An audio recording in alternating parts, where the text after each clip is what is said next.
welcome back to the channel and to another edition of the Spurs Chat Podcast. In this edition, we'll be discussing the Tottenham versus PSG game, which unfortunately, I regret to say this, PSG did win on penalties. Tottenham so close to getting that all-important victory at the end of the season on a real positive. I still think there are lots of positives, though, to discuss. This was the Super Cup final. My name is Harry Scarfe, and I'll be hosting the Spurs Chat Podcast this evening. A reminder, we're live on YouTube, on X and Facebook, so please do get involved. Very interested to hear from you and let us know how you're feeling right now as a Spurs fan. Imagine your emotions are here, there and everywhere. We feel it. Don't worry, on the panel, we'll be dissecting this game tonight. We're very proud to be the most watched Tottenham fan channel on YouTube and part of the TalkSport fan network. 150 million views now on the channel. Absolutely incredible. So thank you very much. Incredible support and a big congratulations to Chris Cullen, the man himself, who delivers fantastic content and puts all the hard work in too. Let's get straight into it, guys. Let's introduce the panel firstly, because I'm delighted to be joined by three channel regulars, Ricky Norwood, Fox and Dustin Lau. Let's go through and introduce them. Firstly, Ricky, mate, how you doing? Oh, mate, like this close, man, this close. Yeah, I mean, look, we're going to get into it. We're going to break it down. Great intro, by the way, Harry. Welcome. I know you're hosting for tonight, and it's going to be a crazy one, but we've got you, all right? Us and the fans watching all around the world, we've got you. Don't you worry. But Thank you very much. We're really happy to be back and on with you beautiful gentlemen and all you beautiful people from around the world. And we'll get into it. We'll break it down. Like you say, lots of positives, but just couldn't. I've just been watching them lift the trophy, and it's heartbreaking because it should have been us, mate. It should have been us. It should have been. I mean, I can't do it, to be honest with you, Ricky. I'm just going to say that there and then. It's too painful to watch another team lift the trophies. So good on you for being able to do that. But thanks for joining us tonight. Si, thank you as well for joining us on the panel. How you doing, mate? Yeah, always a pleasure. Always a pleasure. Love seeing Ricky. First time on with Dustin. I do feel like the minder at a boy band gathering at the moment, being the old fart that I am, and with all you youngsters on. But yeah, I'm sure we can guide everybody through it. I can't be sad about tonight's game because I always take the positives from stuff, and look, we'll go through it in detail. But I can't be sad. If we'd won it, it'd be great. If we didn't win it, it's not the end of the world, and there's lots and lots to build on. So I'm always taking the positives from it. Totally agree with that. Absolutely admire that. Thank you very much, Si. And Dustin, welcome. How you doing, my friend? I believe you're joining us from Singapore. Is that right? Yep, it's 5:30 in the morning here from Singapore. So about half an hour in, my daughter will be getting ready for school. She might pop in and say hi, but yeah. Wow, incredible. Thank you. Really appreciate your commitment, to Tottenham and also to this channel. So thank you very much. Yeah, reminder, if you are new to the channel, please do like and subscribe. If you're listening on a podcast platform, to drop us a follow and a 5-star review. Get involved if you're listening on YouTube as well in the comments. We try and go through some of them. So let's start with the lineup pre-match then. So people didn't see it. Tottenham's lineup was Vicario, Van der Ven, Romero, Danso, Spence. That's the back line. Bentancur, Sarr, Paulinho, Porro, Kudus, Richarlison. Tottenham substitutes were Kinski, Austin, Davis, Byfield, Vuskovic, Gray, Bergvall, Tell, Solanke, Johnson and Odegaard. Reminder, the unavailable players were Basuma, Solomon, Kulusevski, Maddison, Takai, Udogie, Dragusin and Brian Gill. Ricky, we'll start with you. What were your thoughts when that team was released at the time? Was there any surprises in there for you? For me, it was the shape. It was going to a back three or a back five. Part of me was a little bit apprehensive at first when I saw it. I was kind of like, are we going to be that team that kind of just sits back and soaks up all the pressure and then tries to break? And I felt that would have been a dangerous game to play against, the likes of PSG and all of the talents that they have. But yeah, I was also kind of on the other side of it. I was also looking forward to seeing what that shape looked like and how we would adapt to it and seeing what different systems and different plays that we can actually bring to the table now that Thomas Frank's in charge. I wanted to see what type of attitude and what type of like the flow of our play, our patterns of play. I wanted to see those type of things within this system and see if it works for us. And for me, for up to 70 odd minutes, it was it was fantastic. You know, on the flip side, I felt it was a controlled system. I felt it was structured. I felt it was strong. It was aggressive. You know, we really had a lot of strength and pace and power within it, and it's exciting for the future because we've already seen that they've played with a 4-2-3-1, but without a creative 10 in there to change the shape and have that much control in today's game, and the lineup that started were fantastic, you know, in implementing the ideas that the manager wanted. I know we'll break all of that down, but it was just at first to see it and kind of go, oh, this might just be a little bit too deep, or is it too defensive? Or to see it played out like that and see us control the game like that, it was like a welcome surprise. So I was happy to see it. Okay, thank you, Ricky. That's good to hear. Sty, what are your thoughts on the team when it was announced? Again, same question to you. Any big surprises in there for you? Well, not for me. You know, I messaged you before the game to say that's what I thought we'd do. You did? Yeah, and I just felt that it lent itself to that for us. And I did think that we would try and dominate physically, try and dominate from set plays, and so it turned out. Not saying I told you so, but that's what I kind of expected. And it was also the first glance at Thomas Frank, the master tactician, because, you know, Ricky quite rightly said for 70 minutes, the game plan worked, didn't it? So, you know, in answer to the direct question, was I surprised? No. The only thing I thought that Bergvall might start instead of Pat Massar, just to make it that little bit more rugged in the midfield. But then again, Sarr once again was superb today. So yeah, no surprises for me. And you know, I think the game went as I expected. Although, you know, it was unlucky the outcome at the end. But yeah, Ricky was right. There was you know, it was good to see super tactics, and I don't think that's the last time you'll see us play in that formation this season for sure. I personally agree with you. Thank you, Sai.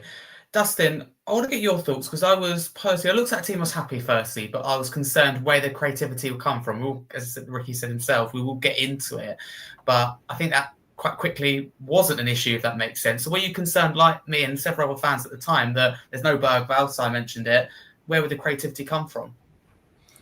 I think what Frank optimized for was very much the idea that PSG is going to be a team that was like 6 days into the preseason. So he knew that fitness would be something that we could attack them on.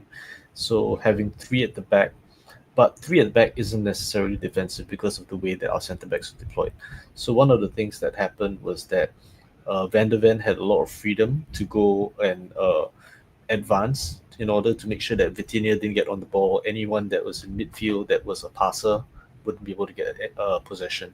And then Danso had a lot of freedom as well, and you frequently saw him popping up whenever a winger was dropping deep to get the ball. He would push up to make sure that they didn't get in space either. So PSG, for all of the possession that they had, their possession was never with a look for a pass. It was always being harried by a player. So I think that you know, looking at the formation, it looks defensive, but you know, a formation is still played by players.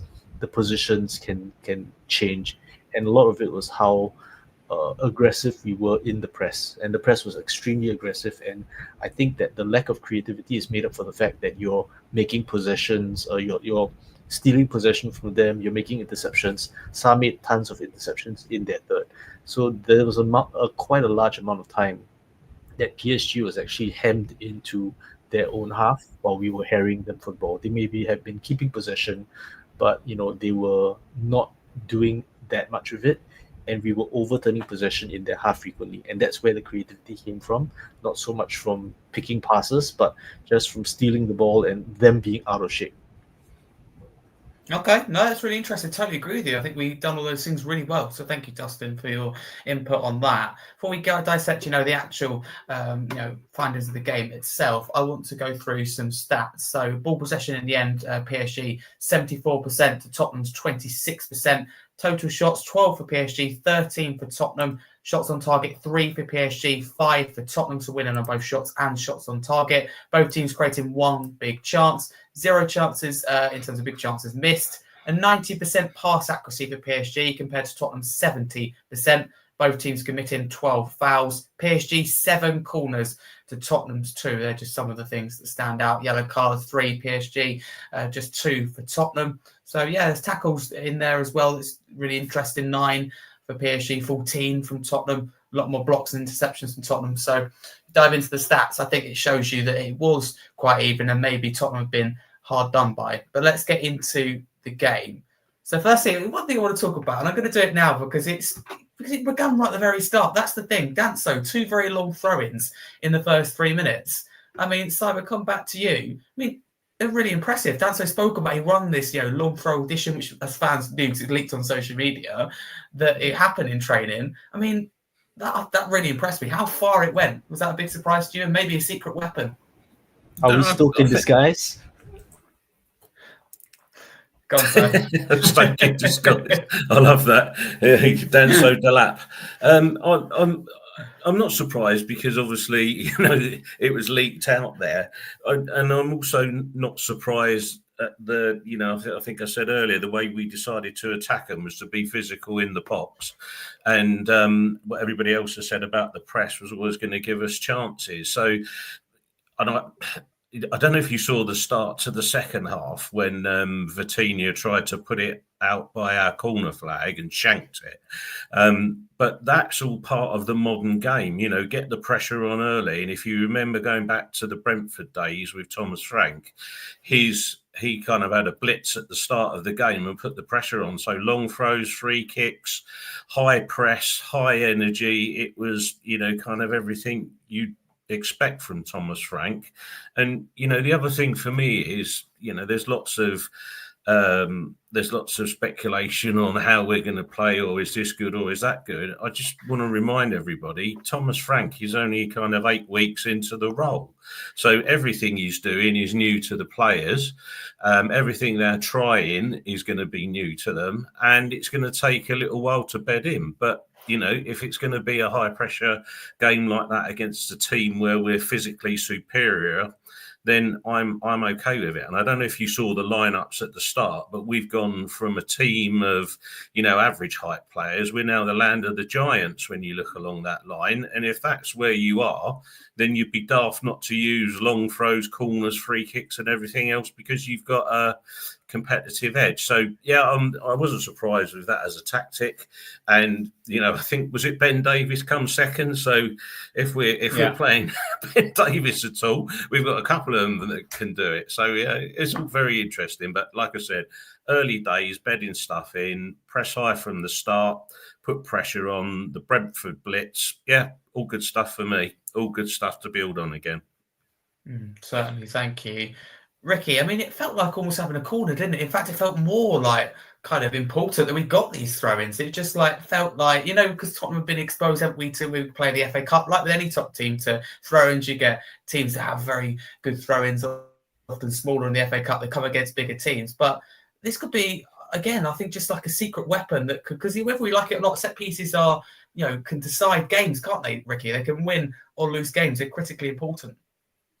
I think what it shows is, what Thomas wanted to bring to Tottenham, which was that extra 1%, that 1% in every inch of the field that we can get, whether that is a throw-in or a free kick or a corner or whatever it may be. So to kind of have that, like you say, in our locker now, as well as everything else, it's definitely gonna give us an extra kind of, I don't know, superpower, like you say, a secret weapon that we can kind of put out there and use and put pressure on. And with the quality that we do have in the side, and that will, as well as their height, it was the strength in the team today. It was the aggression in the team today.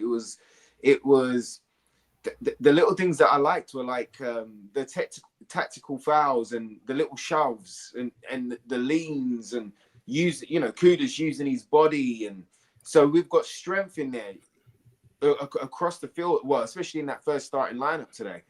And someone like Pap Sarr showed his strength. So if you've got a secret weapon like a long throw, and we're using that to our advantage, we're using our height, we're using our strength, and we're getting on it with the quality that we do have within the box. I mean, that could be a really dangerous string to our bow. Indeed. Thank you, Ricky. They're critically important, these things, and they're, like I said, the real difference in football. Whether you rely on them that much or not, I think you'd be a top side, bad side, you need to be good at the set pieces, the basics, as they say in football. Dustin, how did you think Tottenham started this game? And was it critical that we started well, being away from home, best team in the world, arguably? I think it was important to kind of like ensure that PSG did not get into their flow, because a big part of it is they're that early in their preseason. So if they develop any kind of fluency, it's very easy for the muscle memory to kick in. All right, we know what we're doing. We're champions of Europe and everything, right? So I think the important thing was that we tried very hard to disrupt them and not let them get into a flow. Kvaratskhelia didn't get the chance to do much damage. Barcola frequently had 2 or 3 defenders on him. So I think we knew that we couldn't give Barcola, Dembele, Kvaratskhelia and Vitinha any space, and they didn't get any. They were frequently harried off the ball. They were doubled up on, and I think that helped to disrupt PSG. So they never got into dangerous areas. They never got to put dangerous balls in, and that allowed us to develop in the game, get more comfort, and we put them off the game to the point that they were losing possession in their own half. So I think that it's a very big part of what we did was disrupt their ability to play well. And then when that was disrupted, it allowed us to settle in the game and for us to then play some football. But destroy their football first so that we can play ours. Totally agree with you. I think that would have been a big part of Frank's game plan. You can always picture it, can't you, being inside the dressing room with him, talking about getting through that first phase and stopping PSG playing football and really trying to silence the fans. Dustin, can I stay with you? I want to move on to the first goal of the game, 39th minute, which was scored by Mickey van der Ven. I mean, firstly, I think it was a great instinctive finish, wasn't it? Almost like centre forward, like he was there, making sure he's there first and get his foot there. He's just really, it sounds silly in a way, but a really good finish despite it being an open goal. You never even doubted him. He made it his straight away, Dustin.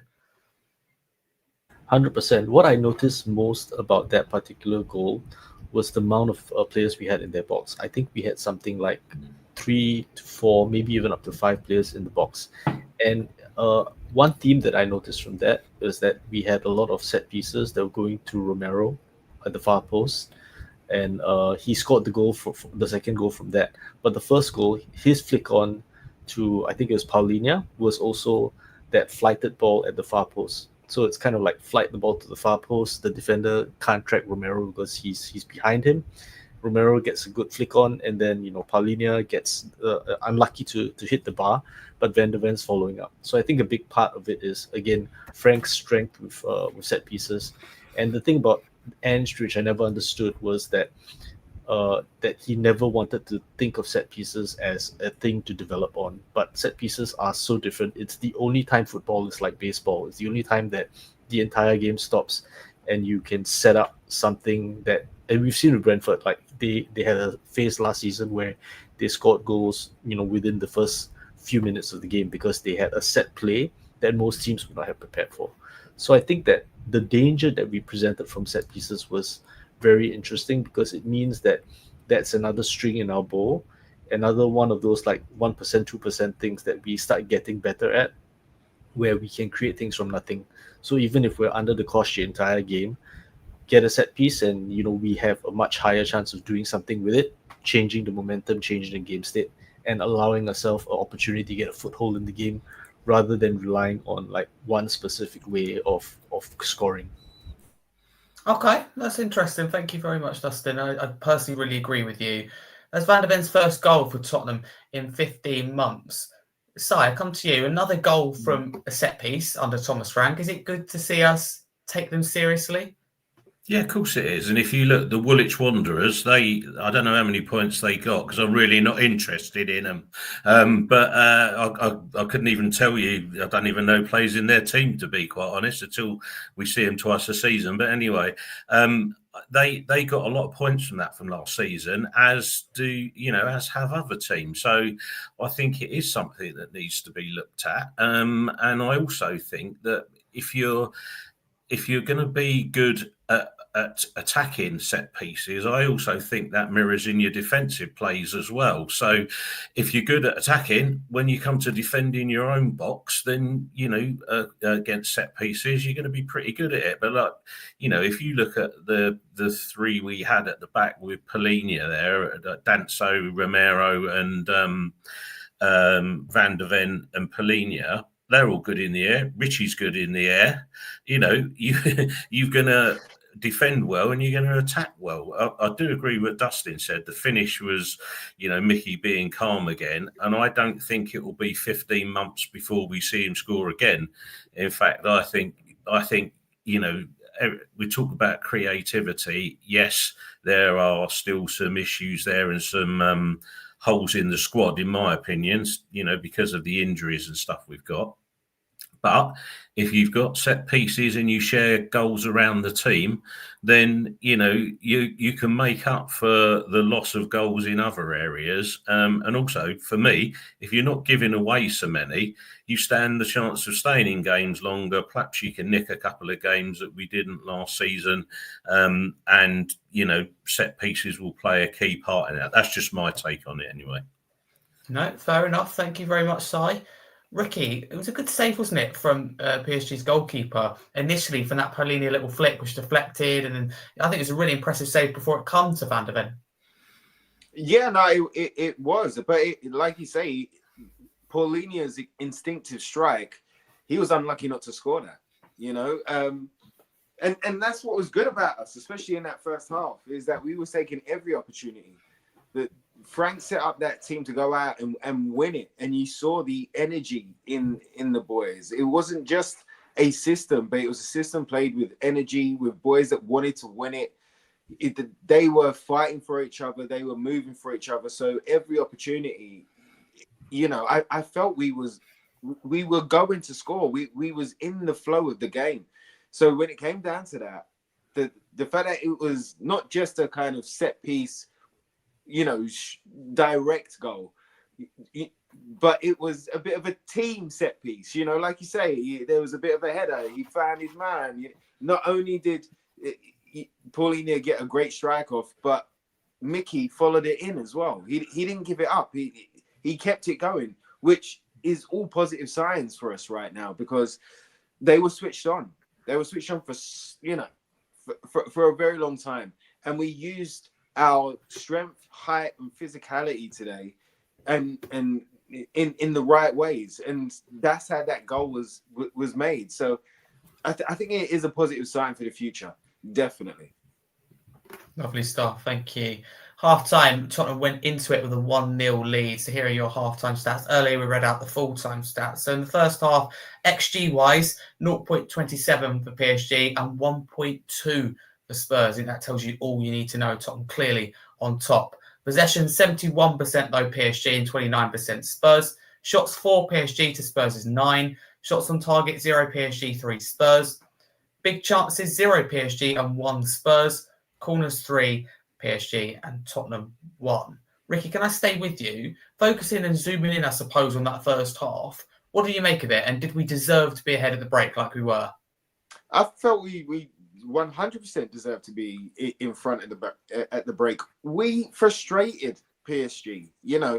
They couldn't have time on the ball. Like I was saying about those shoves and those technical fouls and clipping their ankles. They wasn't having it their own way.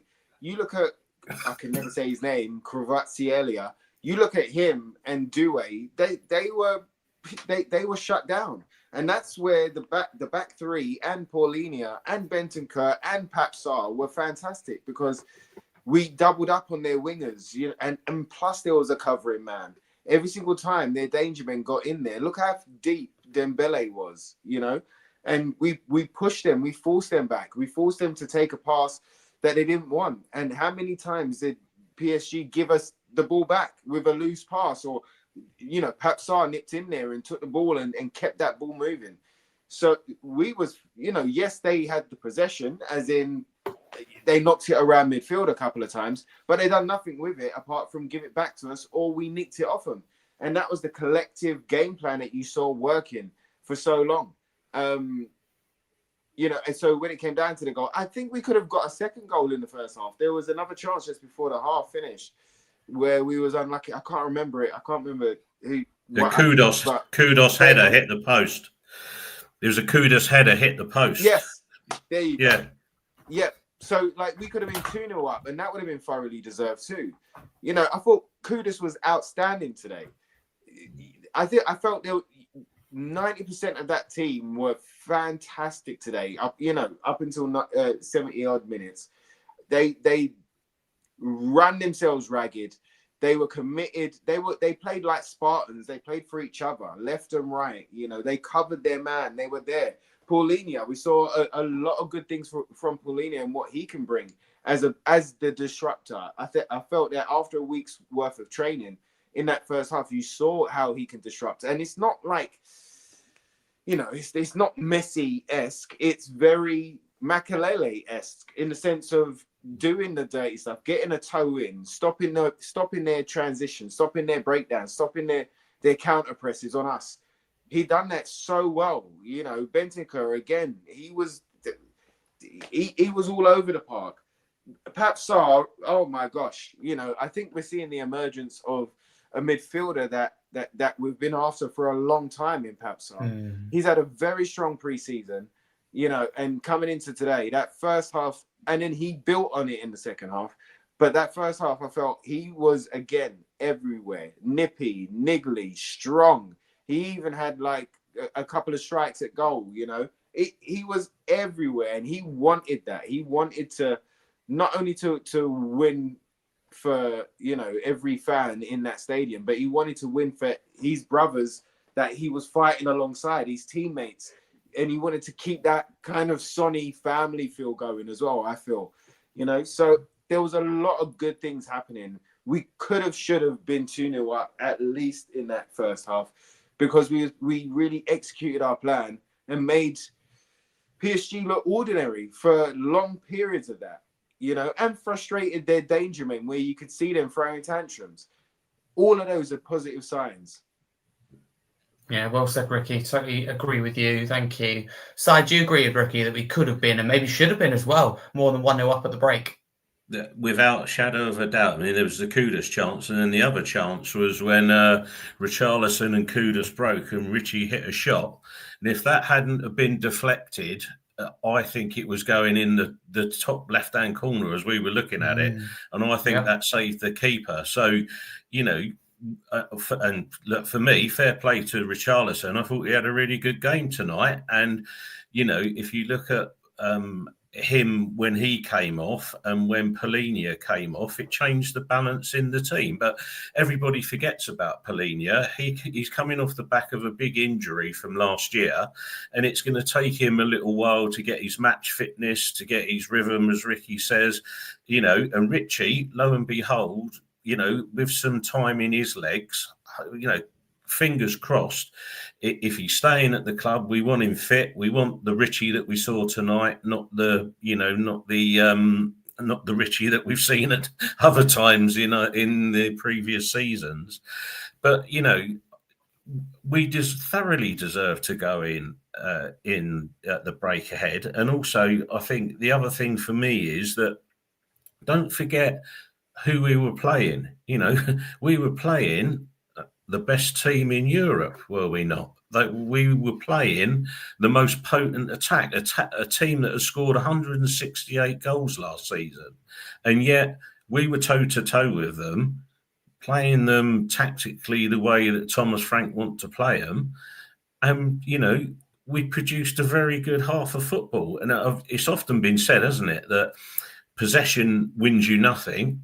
It's what you do with the possession that you have that makes the difference in football. And I thought in the first half, we were very unlucky not to go in 2 goals to the good. And I think if we had gone in 2 goals to the good, then I don't think they come back. And it is noticeable, the drop-off in the second half when players got tired, etc. And to be honest, to lose on penalties to PSG, there's no shame in that. And, again, if we played them again, could we do that again? I probably think we could. So I'm positive about it. But we should have gone in 2-0 up, in my opinion, at least. 100%. Thank you very much. Dustin, let's move on to the second half. 48th minute, a goal comes to Tottenham to go 2-0 up from another defender, Christian Ramirez, another goal from another centre-back. Firstly, let's focus on, not the negatives, that's the wrong way of putting it, but in terms of the kind of more dreary stuff, I suppose, in terms of what PSG could have done more to prevent this goal. Do you think the goalkeeper should be doing better? Yeah, he didn't cover himself with glory there. I think that it went off the ground right in front of him, and he was trying to time his punch so that it would go off the ground and he would punch it upwards. But unfortunately, maybe it hit a divot or something, but he completely mistimed the punch and it went into the corner. So unfortunately, he got to redeem himself in the penalty shootout, but definitely the keeper could have done better there. Okay, and sticking with you, Dustin, and we'll move on to more positive stuff, I suppose. I mean, we were really sharp out of both blocks, weren't we? In the start of the first half and second half. Again, how important was it that we did start both halves well in terms of preventing that momentum from PSG? I think that when you have the players with the kind of threat that PSG have, in many ways, what you're doing is you're stemming the tide, right? Sometimes with a team like that, particularly with the kind of possession they had, you're under siege, and a lot of it is defending as rigorously as you can when you're under siege, because as long as you continue with enough determination, maybe they'll sub them off. Maybe, Enrique goes, I don't see Kvara and Barcola having an impact. He substitutes them off. Maybe they're tired. And that provides us an opportunity because we don't have to deal with those threats anymore. Unfortunately, as we'll speak about later, we got tired as well. We had to substitute players off, and I think that's what turned the tide. But I think that it's important when you're in the game, when you're in the game state of being a goal up against a team that dominates possession, the important thing is to not let them get a foothold and to keep the status quo for as long as you can so that they start substituting players that could have made the difference on the field, get them off the field so that you deal with, they try a different solution and they don't, become the crazy person banging the head against the wall, doing something and expecting something to change. So we were obdurate enough to get them to quit on using those two wingers. Unfortunately, they brought in two goal scorers as substitutes. Exactly that. Thank you. Ricky, we'll come back to you. 52nd minute, Kevin Danso had a header which just went wide at 2-0 up at the time, close to making it 3. The goal, fans behind the stadium thought it was a goal. Did you think it went in? Because I wasn't really sure at home. I was like, did it not? I don't think the commentators knew either. No, I did for a minute, mate. I did for a minute because it was a powerful header as well. And another positive today, another positive from the energy and the tenacity from Danso. Not only was he a unit at the back and had the long throw-in to come out of the bag, but he also had that powerful header. And bro, I swear to you, I jumped up at that point and I thought, okay, this is on. You know what I mean? Like because you looked at the defenders and our defense tonight was they done every single one of them. Danso being one that marauded up the field. You look at Romero, who led by example and was fantastic, for so long. And the first official captain's night, yes, he's done pre-season, but, first night in a final as a captain, he scores. Mickey van der Ven, he scores too and was everywhere as well. Spence, I thought, was immense. Absolutely immense. So, when it came to it and Danso done it, I thought, this is it. Of course, this is what it's going to be now. All right and fine. But yes, again, just it was that close, Harry. That close, mate. Yeah, so frustrating. And Ricky, we'll stay with you. If you don't mind, if I of course, to make a point, right? But I think that a good reason why defenders are the ones scoring the goals is that who's going to track the defender? The striker's not going to follow the defender all the way back. So a lot of the time, when you have tactical fluidity and you allow your defenders to attack, it creates a problem for the team that's defending, going, who's covering this guy? Like, Dembele, why aren't you back here with Danso? But that's kind of like having tactical fluidity and allowing defenders to attack. That gives you problems to ask PSG where they don't have a ready answer for, and there might be a tactical mismatch where they have to send an undersized player to go and take on Kevin Danso. You know what I mean?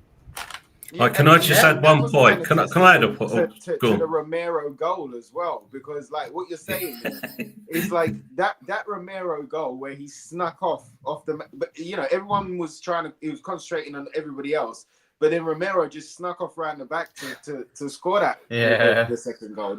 Yeah, man, you're absolutely right, Dustin. Can I make a comment about the show poet laureate Ricky there, Spence the Immense. I love that. There's got to be a song, Spurs songbook. Get on it. We need a Jed Spence song. Come on, the Immense. Absolutely, immense, mate. Love it. Spurs song sheet in after. See what they can come up with. Yeah, we need them to do something. We absolutely do. So I'll stick with you if you don't mind. 55th minute, there was a potential penalty shout, very small one for what was deemed a foul on Porro. Was nothing given. I mean, anything in it for you? Is it a case of clutching at straws here? Yeah, no. If it had been at our end and a penalty had been given, we would have gone absolutely balmy. Yeah. So no penalty. Good try, Pedro. Nice try, but not this time. No, I couldn't see anything in that at all.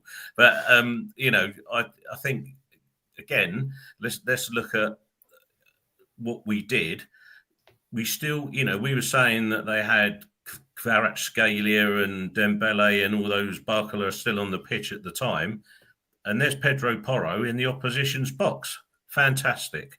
That's because you had the cover of the three guys at the back and, Polina snarling about in front of them that allowed that to happen. And the other thing I loved, and I did see it last season a bit, to be fair to Ange, who I can still see comments in the chat that make me laugh, people arguing about Ange. He's not here anymore, so it's a bit irrelevant, really. But anyway, when Porro went, Spence stayed back. And, that's educated football. That's coaching. And I don't know if you saw as well, when they had the drinks break in the second half, Thomas Frank had got his little board out with all the dots on it. This is going to be so much different. And, that's all part of coaching. And I still keep coming back to this point. Great performance tonight, but we're only 8 weeks into this. It's, of course, there's other things that we need to deal with that we'll no doubt we'll speak about, but still Porro going forward. One fullback attacking, one staying back. However we do it, great. But no, definitely not a penalty. Nice try, Pedro. Hope you get one on Saturday. But you need to be a bit more convincing than you were in that one. Indeed. Yeah, it didn't make it look very good at all, did it? Let's be honest. But no, Si, I appreciate your honesty more than anything. And you must be able to read my mind, because my next talking point is about Thomas Frank getting his tactics board out during the drinks break. Sorry. No, thank you. You might as well do the job for me. You're making it a lot easier. Thank you.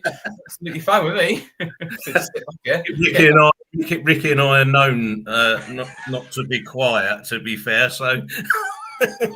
No, you're absolutely fine. The reason I wanted to talk about this is because one thing, and I love Dange, but one thing that frustrated me is that I just felt there wasn't a lot, if any, input during the game. There wasn't that kind of coaching within game, or some would say that in-game management. I don't know whether I go as far as that, because there's still like substitutions made and tactics tweaked. So, Dustin, I suppose to start with you on this one. Would you say that we didn't have that type of coaching under Ange, or I suppose that game management that maybe we do now from Frank? Is that something is a good thing as well? I think it's a difference in philosophy. I think that with certain managers, what they set to do is they set to impose their style. So Ange was that style of manager where, of course, you would react to the in-game scenario, but one thing that he was often accused of was that his plan B was to play plan A better. But teams that want to keep the ball, want to keep possession, it's because they have a confidence in their ability to play their game. And if you have your confidence in your ability to play that game, it means, why do I need to react to the team? Because if I'm playing my game well, the team that I'm playing against will be reacting to me. There's some ego wrapped up in that style of play, but it is a style of play that has become dominant because the dominant teams in our division all play high possession based football. Now, Frank, because he's been with Brentford, has always played a more reactive style of football. And that's also why he's, in some cases, managed to punch above his weight against teams higher up in the division. So that means that he adapts to maybe specific weaknesses in the team. Maybe they've done analysis over certain players. So, like, press this player because they don't do well under pressure. Maybe he notices a change in shape and then he asks the team to react around that. So I think that the philosophy behind Frank's style of play is, I'm trying to eke out gains from all of these little things. And if the game state changes, if Enrique is making certain changes in personnel, in when they press or when they are building up play, then he wants the team to understand what he needs to react to. I think that can work in certain circumstances, but then sometimes when the game gets too complex or when the other team has a lot of players with maybe high initiative, and you're playing against a team that comes up with solutions without their coach coming up with it, Frank can't be communicating that to everyone. So I think the idea is that the players need to develop their own in-game intelligence over how to react to the other team, and they can't rely on Frank to do it. I think it's good that he's doing it now because it's early in his reign. But what he needs to do is to make sure that there are players that understand his philosophy on the field, because he's not there to shout it into everyone's ear. And it could be like the captains in the team, right? You would have a midfield general that understands generally what he wants to do, and he's the one reorganizing players, telling them what to do. I think Højbjerg used to do that a little bit. You could have Romero, you could have Vicario that are helping position the defensive blocks.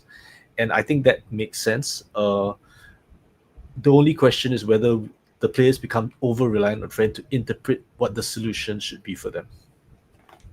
That's really interesting, Dusty. You made me get thinking there, so thank you for that. Ricky, just when I go to games as season ticket holder, those home games, I really look interested what the managers like on the touchline. And Thomas Frank, I was watching again today, just sat home at the TV. It's just that kind of also micromanaging that we had under Antonio Conte. Do you think this could be beneficial to the Spurs team, kind of the constant feedback, and mainly probably positive, but it's the instructions where Andrew's very laid back, wasn't he? Hands in the pockets, no real input from him unless he absolutely had to say something. So Stamford Bridge, I think he barked some instructions. It was a doggy, stop passing backwards or stop passing sideways, wasn't it? But it's very rare that we got that. So do you think this is a real positive that Frank's almost like that, I don't know, kind of attention to detail perfectionist? I think it's what he brings to the table. And I think the boys, I mean, what's the most positive is that the boys are in tune with it and they're hungry for it. You saw their eyes every time that they had a drinks break or a huddle. You know, their eyes were so focused on that board and what he was saying and what the coaches were saying at the same time.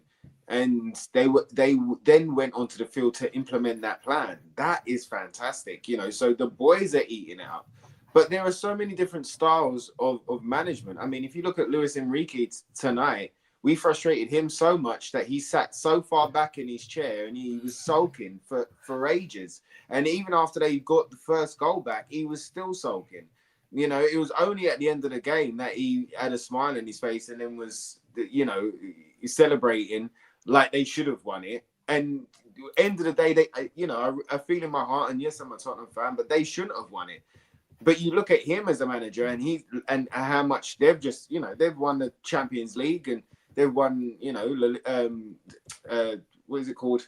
What's the French league called? Ligue 1. Ligue 1. Yeah, Ligue 1. So he's won everything going so far, and he's a fantastic manager. But you look at him, and he's already set out his team. He's already said to the boys, "Look, this is what we're doing," and he trusts these players to go out there and implement that. So there are different styles, and with Ange, there were times that yes, he let the boys do that. And there was times that he raised his voice and let them know, to stop passing it backwards, start passing it forwards. And then if you look at him as well, it wasn't always, the final, the Europa League final, I didn't see 5 minutes of Ange ball, really. It was pragmatic. It was cautious. They really didn't want to lose that game. And he adapted with what he had, because of injuries, but he adapted with what he had to do what he needed to do. And he won the trophy. So there are different styles of management, and what is really exciting right now. So it's about what works for the team, and what works for this new look Tottenham is that they are chomping at the bit to hear what Thomas and the coaching staff are saying, and what next. How else can they earn a percentage? How else can they earn an inch? From being together and being united and solidified as a team. And that's what we saw tonight for 70 minutes of that game. We saw that. It's so there are different styles, but what is really positive is that this is what he's bringing to the table, and the boys are loving it. They're hungry for it, and they're responding to it. So that's positive for Tottenham, and it's probably what we needed. We probably needed structure. We probably needed, a different way. And tonight it all came together. Like I was saying, it's been 8 weeks in the making so far. Very, very slow progress. You got to think the first 3 preseason games, and even that double header. I can't remember the 2 teams, but Wickham and Luton, I think it was. Yeah. Even that, it was about the minutes in the legs. It was about sharpness. It was getting back to fitness and stuff like that. The Newcastle game, that was all about Sonny. Yes, there were certain moments in there that were good. There were certain moments in there that were not so good, but it was overshadowed by Sonny. The Guna game was, again, a game that Thomas wanted to win. You could see that he put the boys out there not for it to be a preseason game, but to go out there and win. And we saw a difference in energy. The Bayern Munich game, we got trounced, but what a great time for that to happen. And I know that sounds weird, but I've always felt over the years that we learn a lot more in what we have and how we are, and where we set our bar, and where we figure out the gaps in our squad when we have a loss. And to have a loss the way that we lost, where there wasn't no plan B from Thomas Frank. I saw plan A the whole time through it. I didn't see any adaptation, and that was a bit kind of worrying, because he's supposed to be the man with a plan, right? But tonight it culminated for the first time. Tonight, all of the elements came together. Like the boys have been saying about Richarlison. For me, I've always wanted a bit more from him. I wanted him to do his job and put the ball in the back of the net. And even though he didn't score tonight, I felt that was one of his strongest games in a Tottenham shirt. We worked to his physicality. We worked to his strengths, and he was a disruptor up there. It's the first time, and I'll say this with a smile, but it was the first time that I didn't want to see him come off the bench, come off the field. It was the first time where I was like, no, you know what? Actually, leave him on, because he's doing so well, and he was frustrating them. His physicality and everything that he brought to the game, it was really frustrating him. And he was getting hotter. You could see, he was getting a bit more on it. So, yeah, I mean, tonight was a culmination of those tactics with a game that meant something, where there was a trophy on the line. And for 70 minutes, we went out there and we were electric. And it was so good to see the tactics that Frank brought to the table and the way that the boys responded to it. So it's only positive for the future. Can I make a point about coaching, Harry? And yeah, absolutely can. One thing I want to say about the coaching is, don't forget, unlike Ange, Thomas Frank brought his backroom staff with him. They know the system. They know what he's trying to achieve. They know what they're trying to coach into the players. And I think that has a huge effect on, on moulding something early, because the staff around him know what they want. And if you look at the areas that the coaches that he's brought in, Justin Corcoran is a fantastic coach. Let's make no mistake about it. You know, he is tactically as astute as Thomas Frank is. But the other guys that they brought through, if you think about, I can't remember the guy's name, but there's one guy who works one-on-one with the players about their mentality, about their, you know, the way that they get their minds ready for games. Well, Ange probably did have that in his coaching staff, but there's someone specific now. And I just think it's all of those things add up. So bringing the coaching staff with him will, in my opinion, allow him to get his ideas across quicker, because the coaches that he's got with him know what he wants. That was just wanted to make that point. No, thank you. No, I think that's a very good point as well. And I think it's really good that Frank has bought the majority, if not all, of his coaching staff. I think that's really important. I think Mourinho didn't. I felt that was a mistake. I think they just know you better. It's good trying to work with new people. I think that's good as well. The club also did keep that kind of key kind of core of ones that meant a lot as well. They're already at Tottenham. Got a couple of quotes from both managers post-match that's just come through, so I'll read them out. PSG manager Luis Enrique is full of praise for Tottenham's performance, actually, in Udine tonight, saying Tottenham played a great match. They were stronger than us. I don't know if the outcome was fair, but that's how football is. So tells you all you need to know if you didn't see the game. And Thomas Frank said, I'd like to thank all the players who were brave enough to step up and take a penalty. We will get on to those penalties a little bit later. People very quick to jump down the throat of the likes of Matthias Tell. We'll just remind them that he is a Spurs player, 20 years of age. Whether you want him hit the club or not, whether you think we should have signed him, you know, whether you're going to have a go at him for his cameo, his performance, he's a Tottenham player. As far as I'm concerned, we should absolutely be getting behind him. It's going to do him no good. So the human beings at the end of the day, but we'll get on to that a little bit later. But hopefully the comments about Tell do stop, not just on here, across social media. It isn't right to receive that abuse. How many times has it happened? Let's get on to the game, though, and we'll come back to that. 72nd minute, substitutions were made. On come Archie Gray and Dominic Solanke, and off came Jalpolinia and Richarlison. In my opinion, this is where the game changed. 79th minute, on came Tell, and off came Mohamed Kudus. Then in the 85th minute, we've got that PSG goal. Consolation. It seemed at the time not to be the case, to make it 2-1 Spurs. It was Lee Kang in. Dustin, can I start with you? Firstly, a fantastic strike, wasn't it? You know, there's not too much maybe we could have done about the goal in terms of really nice finish.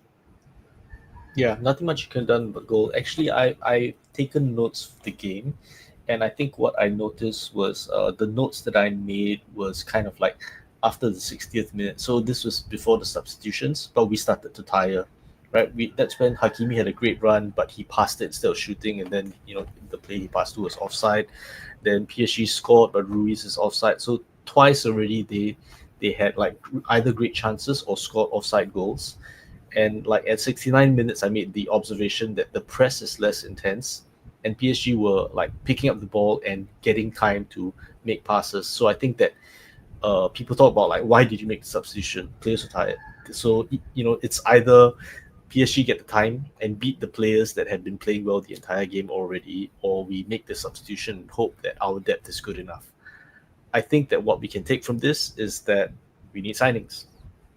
And if there's a positive to take from this, if we had won the game, how intent would Daniel Levy be to sign more players? We've already won the Super Cup, champions of Europe, right? So I think the fact that we were in this game shows us that we're on the right track. The fact that PSG could bring on 2 goal scorers in Ramos and what's the other player? Lee, the guy who scored. Yeah.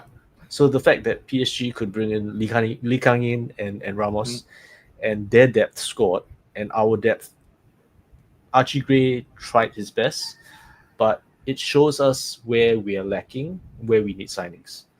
So I think the importance for us is that we have shown that we can play at high intensity. We've shown that we can take the game to PSG, but we've shown that we ran 6 km more than them. So that put a lot of strain on the players. And honestly, that's where the injuries will come if we don't have depth.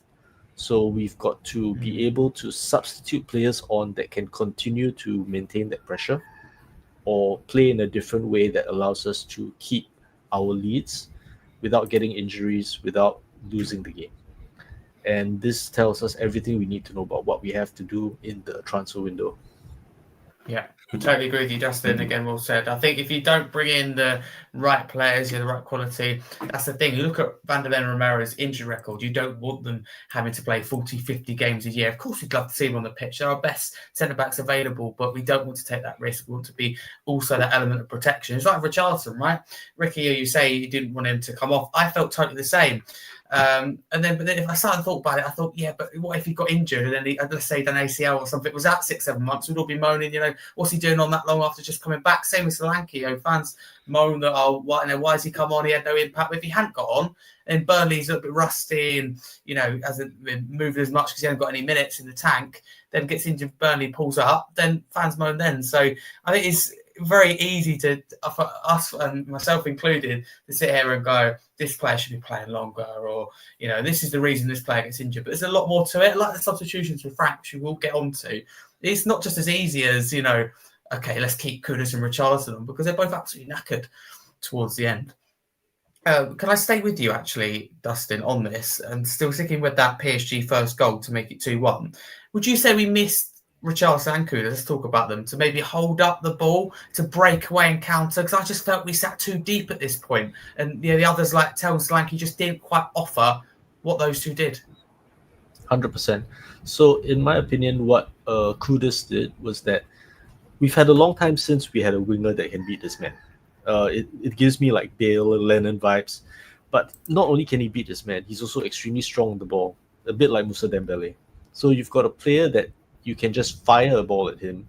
He can keep the ball. He can battle. He was battling out with Mendes, like pushing him off the ball, winning the foul. So when you have a player that can take the pressure off, it means that you have an out ball. And it means that if you're under the cosh with like 30% possession, fire the ball to Kudus, make yourself available to him, and then we can play. We can keep the ball. We don't have to be defending 85% of the time. So when you take Kudus off, and you don't have Madison, and you don't have Kulusevski, you don't like Solanke. I think maybe was not. Oh, Solanke came on, but Solanke not up to full fitness. You run out of out balls, so you end up having to do a lot more defending, rather than being able to keep possession. Because when you keep possession, the rest of the team gets to rest a little bit rather than having to chase the ball. So with Kudus, what happened was that we lost a lot of the ability to take the pressure off ourselves. We lost the ability to have an out ball and to provide attacking threat. With Richarlison, he had a good game because he's an agent of chaos, and that's the kind of player that we need with a team like PSG. When you play a team that is this good, you need to bring the chaos, because if everything is orderly, they win. If you bring the chaos, then that's where we have chances. So as an agent of chaos, he was great, but one thing I was a bit disappointed with was how often he was offside. He was offside, I think, 3 times in the first half. Yeah. So I think that if he had, and it's one of those things where it's not unlucky. Sometimes it's awareness, and he's offside sometimes due to lack of awareness. So that's where I would have wanted Richarlison to improve on. With Paulinho, I think once he came off, that's kind of like a combination of Kudus and Paulinho going off. That's where we lost the out ball to have possession, and we lost the person that was breaking up play and making PSG have a lot of difficulty building up. Because without him there, Vitinha gets on the ball more. He gets to spray balls out to the wingers. Then basically PSG get to develop their play in our half. Whereas with Paulinho there, frequently it wouldn't even get into our half. So I'd say that those were the two changes in personnel on our end that made big differences. And Lee Kang-in's goal, if Paulinho's there, he's blocking that shot. Lee Kang-in probably doesn't even have a clear look, probably doesn't even get the ball. So I think that that's kind of where we have players that are hard to replace. We don't have a replacement for Paulinho, and we don't really have a replacement for Kudus. And that's where, like, again, what I was saying previously, we need signings that provide, if not providing that alone, they should provide in composite multiple signings that give us that kind of optionality. 100%. Thank you, Dustin. Thank you very much for that. Interesting again. Ricky, do you think we look tired at this point? PSG got that goal, and I don't know about you, I started to worry a little bit that we would struggle to hold on, which we obviously didn't in the end. Just the fact that we looked shattered. Yeah, I mean, there was a lot of energy in those first 70 minutes. There was a lot of mental energy as well that went into it, a lot of concentration that went into it, and you could like the boys have already kind of highlighted, you can see them dipping off. But what was kind of I don't want to say worrying, but upsetting for tonight was that the subs that did come on in those positions didn't really make an impact. You know, Archie Gray, I think, is a dynamite player, and I think that he done so well for us last year where we played him every which way but loose. That him playing in midfield tonight was really tough for him. You saw the difference in quality. Paulinho has been he's been in the game for a longer amount of time, and he's gone up against, Cristiano Ronaldo in training on international duty. So he's gonna understand a little bit more about reading and when to get your toe in and when to break it up again. And it looked like when Archie came on, he couldn't really get close. But not every game is going to be like that for Archie. Not every position that we go up against is going to be like that. It is definitely going to be a learning curve for him. But then with like Solanke and Tel as well, it's like Solanke's, he's just come back, remember. This is his first minutes of pre-season, and it's a competitive game in the Super Cup against the champions of Europe, who have got quality and £100 million players from top to bottom, pretty much. 9 Ballon d'Or nominees, record, So it's going to be tough for Dominic to come back and do that. But I did want a bit more presence up front. I felt that when we started to get tired, like you say, sitting back and trying to hold back, that's where the chaos that Dustin was talking about, that's where we lose that. We turn into formulaic, we turn into lines, and PSG do that all day long. They break a line and they know how to find a cheeky pass, because those players are multifaceted. They do have, a technical eye and an eye for a pass and a cheeky blind pass that'd get through. So yes, the drop off was there, but I didn't think that the subs coming on gave us anything. Unfortunately, Tel's on for 10 minutes, and the first thing he done was run into Vitinha, give away a free kick, and then that kind of set the tone for his 10 minutes. He couldn't really hold on to the ball. I remember him being out on the right side, right wing side, and going for a dribble, but it not going nowhere. He ended up doing the do-si-do with someone from PSG, and they ended up just breaking on us, and it was a goal scoring chance at that point as well. So that's what's kind of, we definitely need our subs, like you're saying, like everybody's been saying about signings. We definitely need our subs to be able to come on and make that impact. Now, like you said, Harry, Tel is a young guy. He is, just turned 20. Bags of potential in him, but hasn't found his feet at Tottenham. And what's worrying for him a little bit is that even though we've purchased him this year, is that where is he going to fit in if we get the potential signings in the door that we want? He's going to have to find his place in the team, whether that's up front or, as a second striker, 10 or on the wing. He's going to have to find his place, and he's going to have to fight for his place. So we're going to have to, we will see better days from Tel, but there's going to be a lot of competition in the team, fingers crossed, and he's going to have to fight for it and show his best. And I just hope tonight hasn't knocked him too much.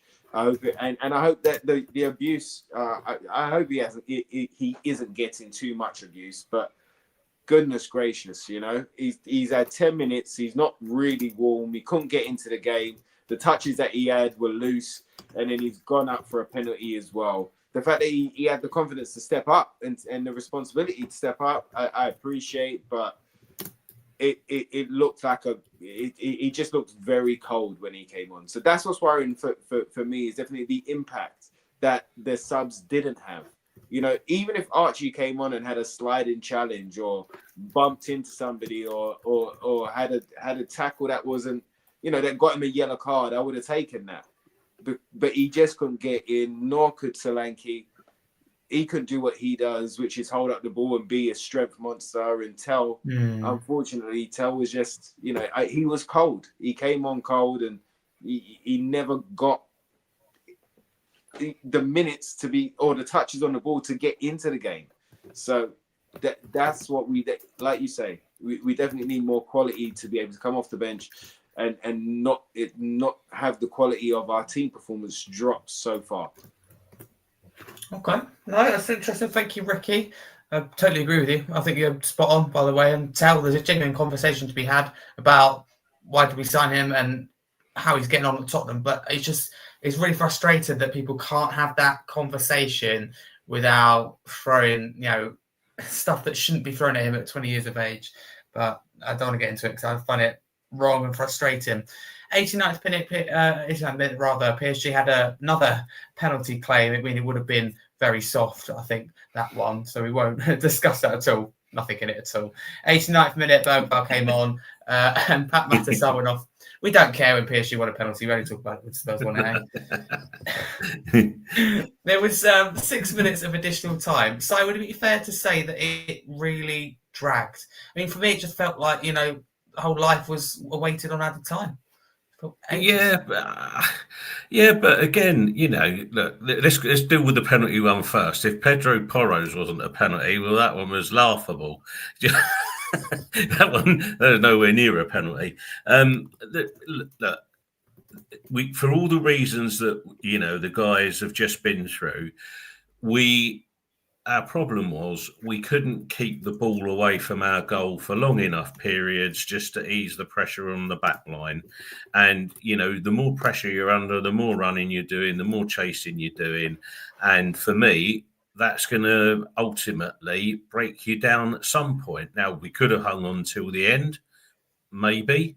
But, you know, if you are the team that's under that kind of pressure, and the players that come on didn't hold the ball up, well, there's always going to be chances for the team that's doing the pressing and the attacking. That's just my take on it. And whether it was, you know, a tiredness or mental tiredness or whatever, you know, you just make one mistake against a team like PSG and you're going to get punished. It is just the way football goes. And I think that for all the reasons we've said, could Thomas Frank have done anything else really? Maybe not, you know. And Ricky was on the money with Solanke's just come back from an injury. He's not, you know, it's all very well doing your training, but there's nothing like a competitive game to find out where you really are.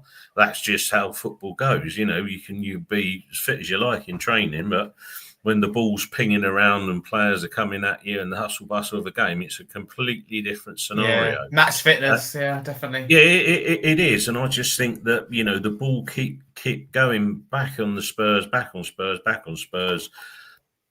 For me, the writing was on the wall for them to get an equaliser. That's just, you know, that's just how I feel about it. But that doesn't detract from the previous, you know, 70 minutes, if you want to call it that. Some people saying 60, 65. Don't forget all of that just for 20 minutes in the game. Let's keep a level of sense here. Lots to build on. And I say, if we won the penalty shootout, great. The fact that we didn't, I'm not going to be crying, and I'll still be breathing tomorrow and smiling tomorrow, no matter what. And I'll be ready for the stadium on Saturday and hopefully meeting some beautiful people again when we get there. Wouldn't that be lovely? How about that?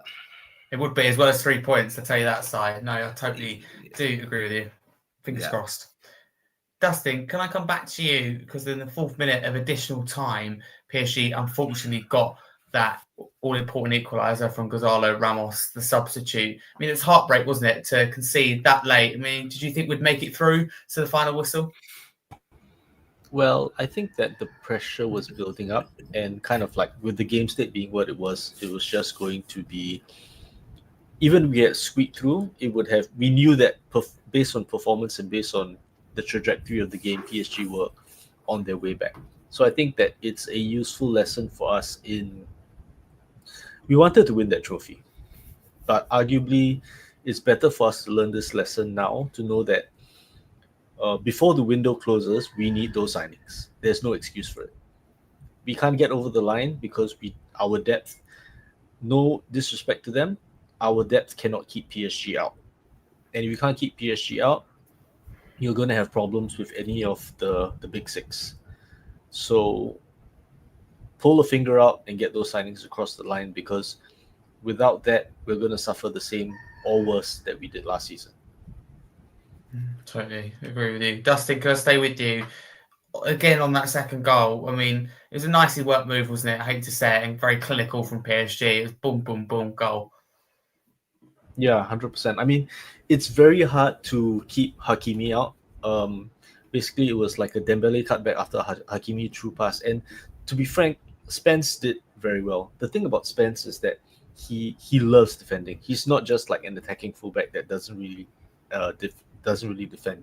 He actually likes the one-on-one battle. So, when you had the games with him against Saka, him against Salah, the way that he knuckles down when the winger is taking him on, he wants to win that battle. And that's why, even though he was up against Hakimi and against first it was Barcola or Kvaratskhelia, depending on which wing they were playing on, Spence likes dueling, and he did very well for most of the game. But Hakimi was like, okay, I'm not going to beat Spence, I'm going to make a through ball for Dembele. And what happened was that Dembele was fast enough to cut it back. So I think it's one of those things where Spence is a defender that potentially, if Paulinho goes off, he might be the only one that has that defensive mindset in the squad to replace Paulinho in his position, even though it's out of position, but he has that hunger to win the ball compared to everyone else in the team. Can I just make a point there, Harry? Only because if you look back at the game in the first half, Paulinho did a lot of work on the left-hand side in front of Spence, and when you took him out of the team, look, somebody was supposed to go in there, weren't they? But he just wasn't there. And if you look, when Spence had Kvaratskhelia in the first half, one-on-one, no problem. And even when Dembele and that went there one-on-one, no problem. But when you've got, like Dustin just said there, Hakimi, then you've got to deal with Dembele as well. And without a Paulinho in front of him, problem. It's going to be a problem. But, you could see that. But, again, I still keep coming back to the point. I'm like a stuck record on this. Young players, young lads, players learning, coach teaching them, coach 8 weeks into drilling them into what he wants. But we went toe-to-toe and drew 2-2 with probably the best team in Europe. Exactly. I can only take positives from it. But there we go. Totally agree with you. No, I feel exactly the same. I mean, it's easy to get hung up about the result, and it's okay to be angry, to be sad, to be frustrated. You're going to feel all those emotions, particularly as a Spurs fan. But overall, I think we should be really happy. I think we should remember, right, that at the start of the game, rival fans were bantering us, saying that it was going to be a cricket score. So the fact that we took them to penalties, of course, they're going to make up new excuses for why this is Spursy, but. Honestly, like taking PSG to penalties and deservedly being ahead in the first 60 minutes is no mean feat, even if they are not fit. They may not be match fit, but they still have quality. But can I give you another scenario on this? Let's just say it's a Champions League game and it's in Paris and we get a point. Anyone going to be upset that we drew 2-2 and lost 2 goals in the last minute? No. Exactly. I don't think we will. But what do I know? Love it. Let's get on to those dreaded penalties because it did end 2-2 between Paris Saint-Germain and Tottenham. After the 90 minutes, I think it was a blessing in disguise that there was no extra time. I will say that now. So the penalties were firstly taken down Tottenham's end. Romero won that toss. So let's get into all the penalties then. First penalty taken by Dominic Solanke was scored. We're just going to pick out a few to kind of discuss. Ricky, I'm going to pick you for this one. Were you worried about the short run-up from Solanke? The commentators mentioned it on TNT Sports, and I was. It looked really like, I don't know, fake almost. It's really close to the ball, but not to worry about with a convection and kind of power behind the shot. No, do you know what? I think Dominic's a cool character. He walked out not with just confidence, but with belief that he knew he was going to score. And even though Coventry, what was it, Ali McCoy, he didn't like it. Solanke's got it down to a T. He knew what he was going to do, and that's not the one that worried me. I was just happy that we got off to a scoring start. And who had a funny run up? Vitinha. Vitinha had a funny run up. Oh my gosh, that run up! My goodness, he looked like he was stalking, right? He looked like he was like, he was in South. I'm gonna pick someone's pocket. I didn't know what was going on. Do you know they need to put some music like dun dun dun dun dun dun dun dun dun dun dun. Like they need to turn that into a GIF or something, Oh my gosh. Love it. Indeed. And that first PSG penalty was indeed missed by Vitinha. After that interesting run-up, let's say, described by the panel, not by me. Let's move into the second round then of penalties. Second taken, of course, by Spurs first. Rodrigo Bentancur scoring. I mean, Sai, a very confident penalty, wasn't it, the way he went about it? Confident man, confident penalty. Just one thing about Solanke, in his penalty, by the way, did he not score a very cool penalty out in Frankfurt? Was anybody really surprised? His short run up he wants to take, that bloke will score penalties. So, yeah, Bentancur's was a beauty. High corner, keeper no chance. And I think, in situations like that, you want your leaders to step up. And Bentancur is one. When he got the ball, he's the other one as well for me. Sorry to jump ahead, but Porro, you just know they're going to score, don't you? Solanke's going to score. Yeah. They're not the ones you're ever going to worry about, to be quite honest. And also as well, for anybody who takes a penalty, for me, I'll take my hat off to him, especially in the pressure. We've all taken penalties, presumably playing football yourself. That's one thing. 60, 70,000 people there. That's another different ball game. But yeah, I've missed penalties on FIFA, mate. Let's not even get it twisted. Like, forget being in the stadium, bro. Yeah. Did your guy take the run up like Vitinha as well? You never know, mate. They might add that in the next game. Wow. Oh, I love it. Joe, it's all these fancy run-ups and you go and miss. I mean, how embarrassing. I mean, I totally agree. For anyone that takes a penalty, and I hate all the abuse they get. But if you're not that confident you're going to score, forget the run-up. And you like to tell, who's probably going to be 50-50 who's going to score it or not. Maybe he felt really confident. I don't know. But if I'm him, I just make sure the ball goes in the net. I've come on. I haven't made a big impact, certainly in a positive way anyway. I've just got to make sure I score and do my job. And it's all this stutter. Run up, and then miss. It just doesn't look good. But Harry, he's the only one when he actually grabbed the ball. He didn't look confident to me. You can just tell. Van de Ven also, people are talking about tell, but Van de Ven also missed. Yes, he's a defender, but and it was unfortunate that he missed. But Van de Ven's penalty was a readable penalty. As a left footer, the goalkeeper kind of read it from early that he was going to go that way. And with the height of it and the power of it, the goalkeeper saved that one. So, there was also a miss from Van de Ven. But Tell was the one, when he grabbed the ball for me, he was the one that didn't look confident at all. He didn't. This is what I mean about him looking cold. I don't even think he managed to break into a sweat at that point. So it was a terrible penalty. I mean, look, he sold him with the run-up, Harry. The keeper went the wrong way. He had the whole goal to aim for, but it was a scuffed flop type of, I don't know whether he kicked the ground, I don't know, or whether he kicked his own foot. I don't know what it was, but it was a scuffy shot. The run was fine because it sent the goalkeeper, but the shot just didn't hit the back of the net. I That's the think thing. I think for Van der Ven, and also my question is like, if you're going to have that many defenders taking penalties, Porro taking penalty, fine. Porro is probably the best striker of the ball on the squad, right? Van der Ven, is he the most precise with the shot? Like I would like Romero has like all these slide rule passes where he can precisely hit long passes through balls.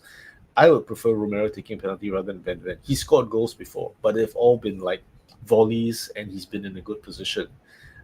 I don't trust Van der Ven to place a shot in the corner, which is what you need for a penalty. No, I that's a would good try point. Spence, as well, because Spence has got that desire to win. You can see that in him now. He's established himself for the first time at Tottenham under Ange last year, and he's broke into the team. We've seen him play. I think he's stronger on the left than he is the right, and he has a desire to win, and he hates losing. He hates it. You can see it. So you saw him sitting on the ground after that, like just seething right from losing. Yeah. And you I think that sometimes that kind of fire can get you through a penalty shootout. So, but this is all hindsight, isn't it? Now, isn't it? We're looking back. If we're talking about like people that should have taken a penalty and they were as young as Tel, Bergvall, right? Yeah, got a great strike on him, Bergvall. But mostly with penalties, don't people say, "I'll have one, I'm ready"?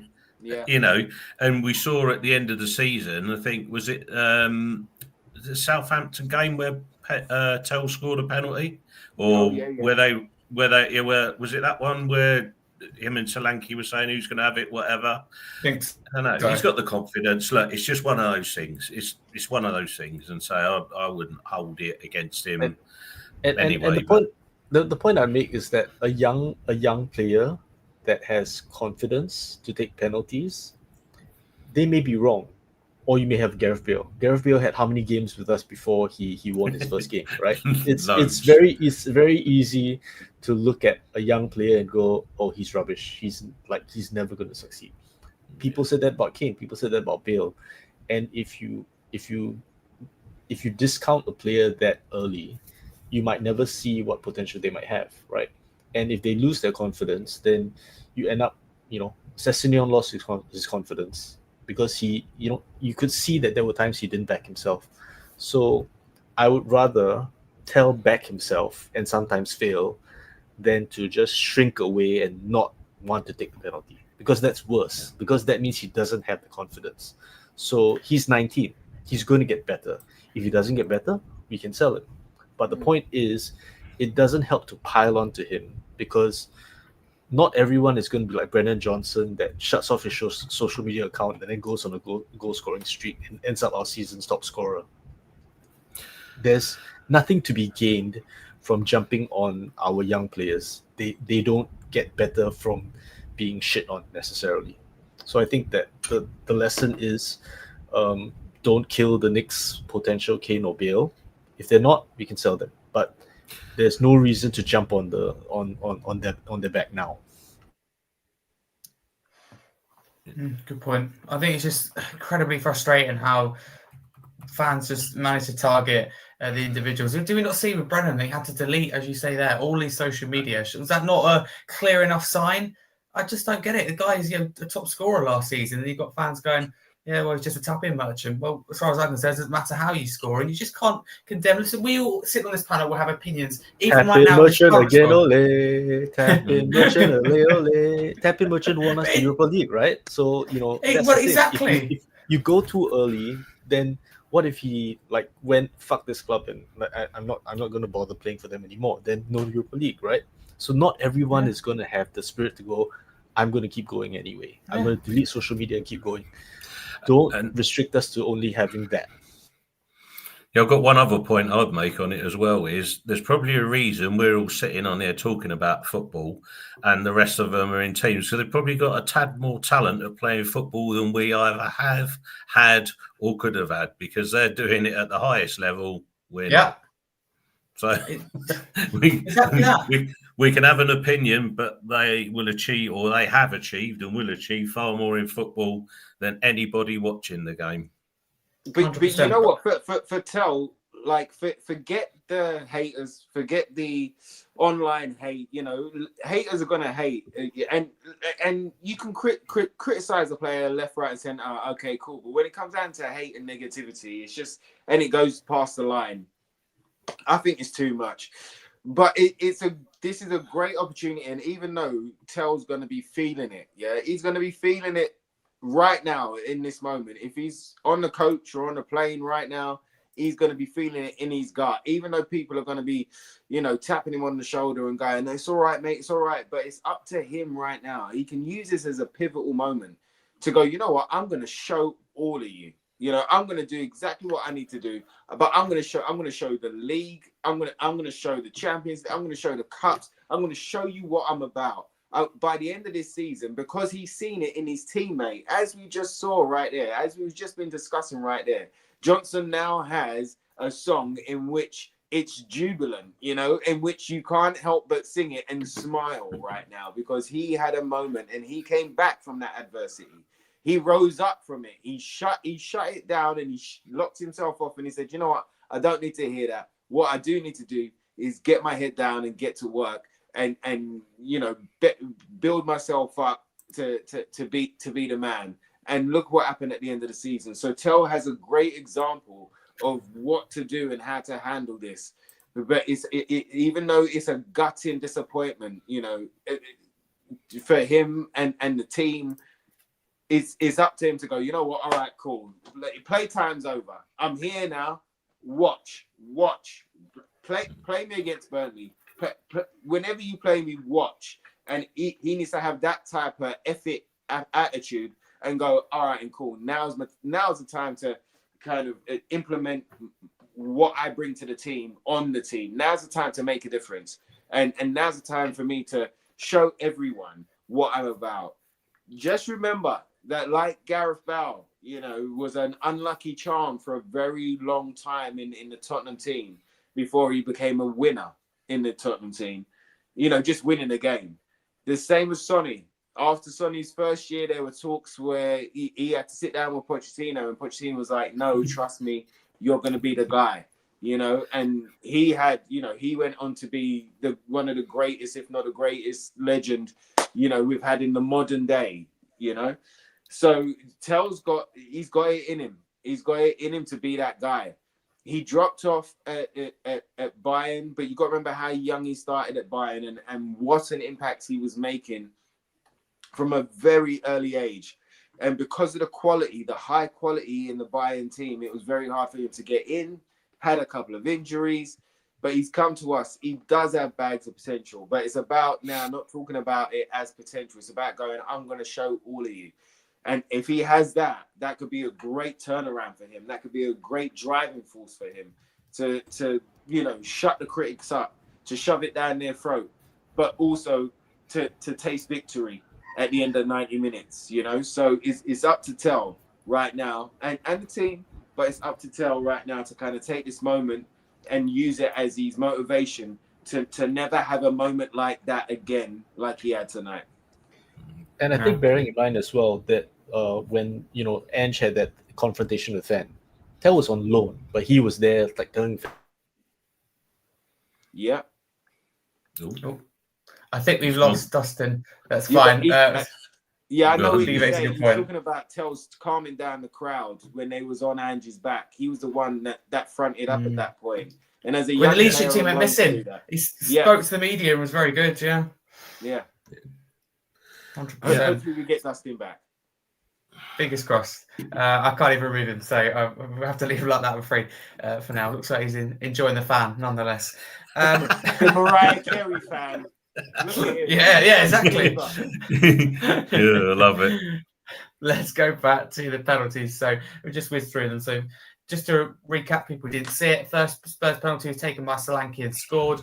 First PSG penalty was taken by Vitinha and missed. Second Spurs penalty, Bentancur scored. Second PSG penalty, Ramos scored. Third Spurs penalty, Van der Ven missed. Third PSG penalty, Dembele scored, never in doubt. Fourth Spurs penalty, Matthias Tell missed.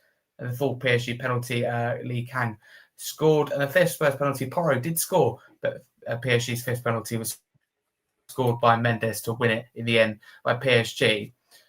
I hate to ask this question, but, you know, I've got to do it. It's my job as a host. So, Si, I'm going to ask you it. Should Vicario have done more? Should he have done better at the penalty shootout? No, not for me. It's a lottery. You either pick the right way to go or you don't. You either read what the player's going to do or you don't. You know, it's a 50-50, isn't it? Whenever there's a penalty shootout. So for me, no, if he goes the right way, he's good enough to get there, isn't he? And if he goes the wrong way, goes in the other side. And to be fair, the penalties that PSG scored were good penalties. Just it's as simple as that for me. It is a 50-50 gamble.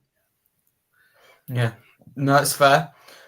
Ricky, did you think Thomas Frank got his game plan spot on in this one? I know it feels wrong to say because we've obviously lost this game, but I think for the majority, his plan was spot on. He spoke about he spent a long time on this plan. It nearly worked out.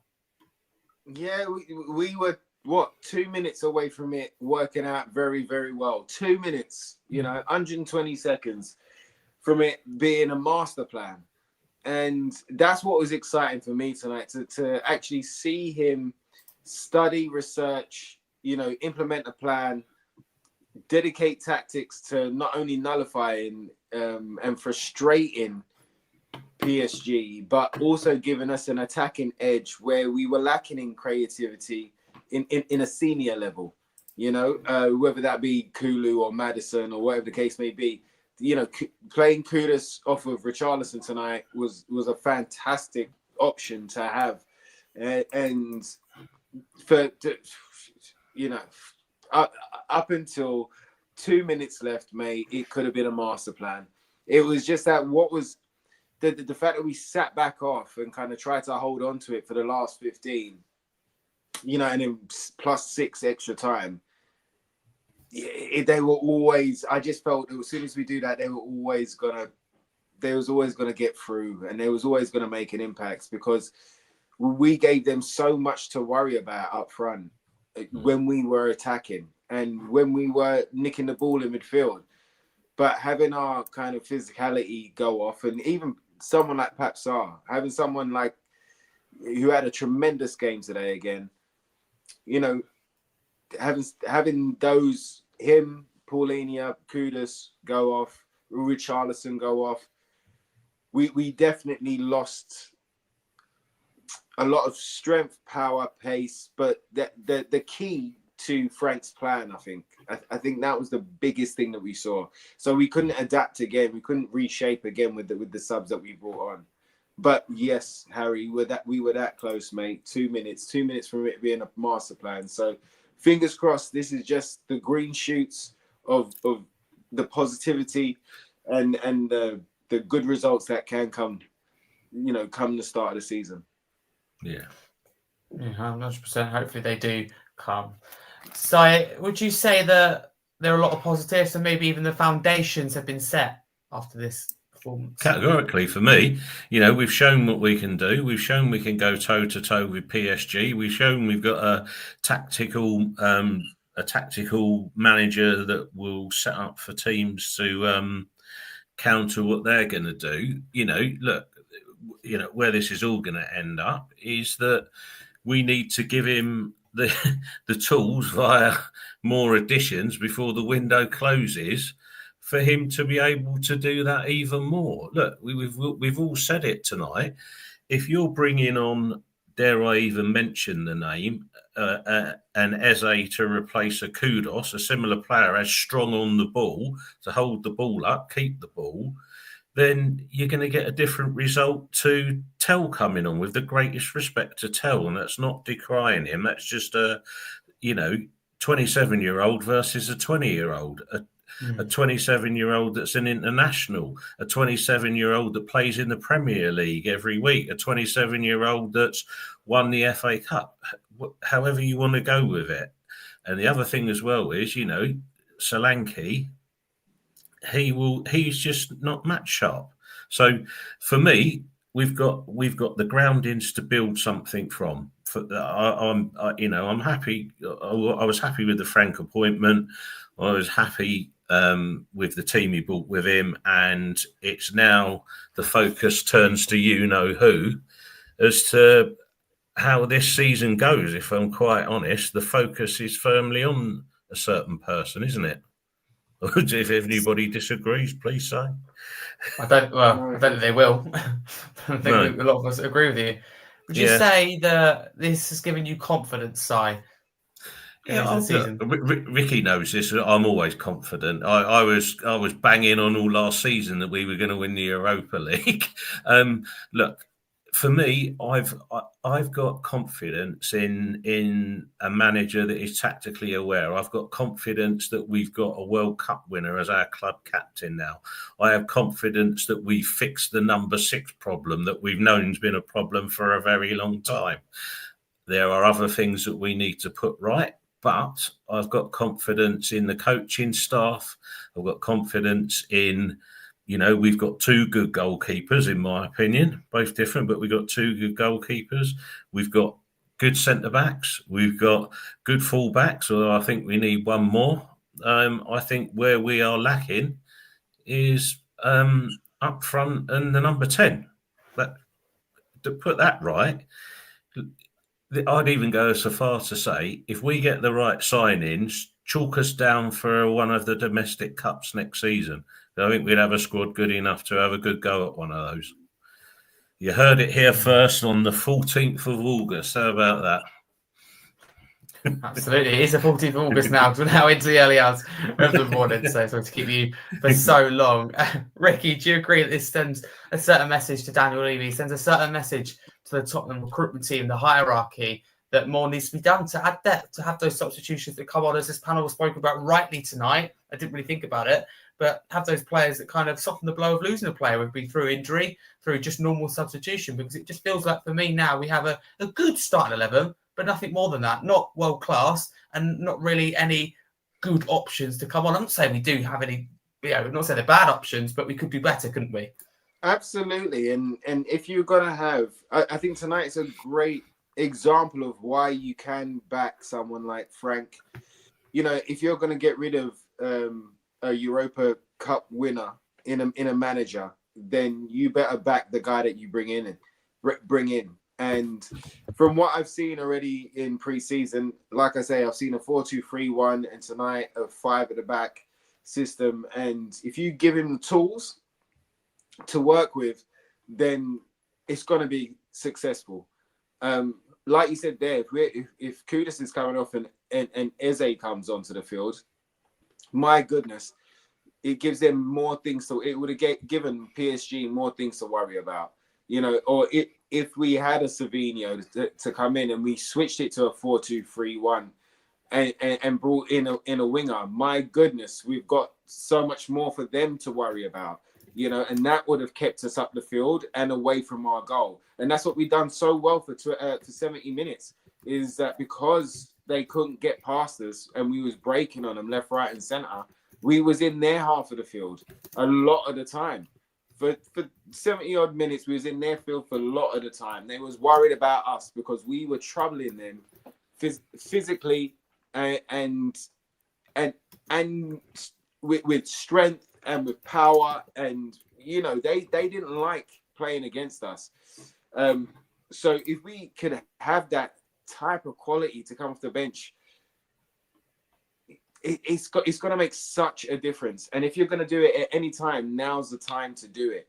Now is the time to do it. Let's go with a new manager in the Champions League, somebody who can adapt and change. So if you're going to do it, now's the time to do it. Okay, thank you very much. Yeah, fully agree. Si, can I come to you? I want to ask you whether you think Frank will continue with playing a back three. We saw it. And I think the commentators firstly on TNT are lovely, but a bit naive in terms of Frank's not going to stick to one system, is he? He's not going to stick to one formation or way of playing. He changes it in game. So I want to ask you firstly about that and whether you also think that that back three will be sustained, because I don't think it will be. I think we may see it again, definitely, but it's not going to just be a back three, is it? Not a chance. Absolutely not a chance. I think you've got to go back and look what he did at Brentford. So you're going to see different formations against different teams. I would imagine you might well see a back three against City. I think you'll see if he's got the players, if he has the players to do it, he'd probably play a 4-3-3 against Burnley, because with the greatest respect to Burnley, they haven't got too much up front to worry us, really. That's going to be the famous last words, isn't it? But I just think that he will flex dependent on who we're playing. I think he'll do the same. Could I see him playing a back three in an away game in the Champions League? Of course I could. But again, dependent on who we're playing. And he's tactically astute enough to flex it as he sees fit. But to play all of those systems keeps coming back to the same thing. You have to have the quality of players and the depth of quality in those players to make sure that you can rotate the team. And therefore, if you're rotating the team as well, and we want to go well in the league or do better than we did last year or cups, then the players that you're rotating need to be almost as good as the players that you've got in what you think is your strongest team. That's how it works for me. That's what I'm saying. I still think we're lacking a quality fullback. I still think we've got to have a number 10 because Maddison's out and Kulu, we don't know when he's back. You've got to fix those problems. You can't just sit on your hands and say, we haven't got the money, this, that, and the other. I've done loads of work on the financials. We had money before all the furore about a stadium sponsor. We made 120 million quid from the Europa League last season. That's a fact. That's not speculating. That's a fact. And, and what everybody forgets as well on the money side is that the state that in the accounts that were published last time, there wasn't the 6% increase on the ticket prices. There wasn't 14 concerts in the period up to July against the 6 that were in the previous one. Don't give us all that crap about we haven't got money, because it is complete and utter bullshit. We've got the money before ENIC decided to do anything, and if ENIC do anything, the only reason they'll put money in is for property development. Let's be totally frank about it. That's what they'll do. Ultimately, yes, the club might benefit from the income, and ultimately, yes, the club will benefit from Euro 28 or whatever it is that we're hosting. But that is not the 25-26 season, and we have the money now. Stop being silly about it and go and give a manager for once. Let's not be too short Tottenham for the 10th season running, whatever it is. Let's do it right. Give a manager a chance. And the other thing that I would say is if you do that, and bearing in mind where we were last season, go up 10 places in the league and you get £35 million more. 10 places in the league. Finish 7th, 35 million. Don't tell me we haven't got money. I'm not having it. Not having it at all. you know what else as well? It's like with those players coming back, if you increase the squad and you increase the quality, then you don't end up running players into the ground. And how many times have we had a quality player, someone like Kulu, who he ran into the ground until he couldn't run anymore? Do you know what I mean? Yeah. So you don't want to exhaust the players. So if you've got enough quality there, and that's where depth comes in, is that you don't have to rush a player back. You can actually ease them back in, and that works for the quality of the squad. And not only that, it gives confidence to the senior players there. Someone like a Romero, someone like a Bentancur, that is in the squad right now. Mickey van der Ven, if you're bringing in, high quality players, it gives them a buzz. It gives them the confidence that the club are moving in the right direction, that we're really going to go for it and we're going to have a go at whatever competition that we're in. And that gives them a boost too. So there is no lose. There is no lose in here. You know, the only time that you're going to lose is if you spend another 68 million on an Ndombele. You know, but those players that we're potentially linked with right now, they're not that guy. The due diligence has been done in them. We've seen them ourselves in the Premier League. So go out there and make that purchase, get the right ones for the right positions, and it's a win-win all over the park. Not only are we fans and podcasters and pundits happy, but every single fan within the stadium will be happy, and it increases their confidence of the players within the squad that go, oh, okay, oh, all right, cool, we're going for it. And even if that does create competition for a certain position, okay. Well, now you've got to not only do you have to step up in training, but you've got to step up 2 levels to battle the other guy that's in your position right now. Look at Brennan Johnson, I think he was our top scorer last year, and right now he didn't start tonight. He didn't come off the bench tonight. Kudus was in there, and we saw why Kudus was in there. I don't think any fan can deny that starting Kudus on the right-hand side was a bad decision, because you saw everything that he brought. Now, will the goals come? I believe so from Kudus, but we need to increase the competition. We need to keep everybody on their toes. We need to keep everybody fighting for their places and increasing their level. Whatever their weakness is, we want him to go, you know what, I better stay after training today to do free kicks because Porro is on it. You know what I mean? He scored the last 2. And if I want to get a shout at taking free kicks, well, I better stay as long as he's staying, or I better stay longer. You want that type of attitude. You want that type of work rate. You want that type of, the way to kind of see a problem and go and solve it. You want to do that rather than sit in the canteen and sulk about it. Oh, I can't believe it. I'm never taking a free kick again, am I? Like, you don't want sulkers. You want people that are going to fight for everything that fight for everything within the club, and that's only going to be beneficial for Tottenham. Totally agree. No, thank you both of you on that. I want to wrap up the PSG discussion, go into some transfer stuff, and preview Burnley. So let's get straight into it in terms of man of the match for us in this game. It can be a PSG player, but I'm hoping you're going to pick a Tottenham player. So, Si, I'll start with you. PSG player? Yeah, no chance. Who would you pick? Who would I pick? That's an interesting one. I'll probably have to go with Jed Spence tonight, only because I thought he had a really good game. You could pick any of them, really. I don't think any of them are out of place. Run close by Richarlison for me. I thought he was really good. Kudus was good, but yeah, I think overall, if you're playing against Kvaratskhelia and you see him off, and you're playing against Dembele, and apart from when you're left 2-on-1 with Hakimi and Dembele, you have a really good game. Then I think Jed Spence for me tonight. Good shout. Mine's Pat Matissar, but I think Spence is a very good shout. Thank you, Si. Ricky, who's your man of the match? I mean, I think we had a team of men of the match tonight. You could have named anybody.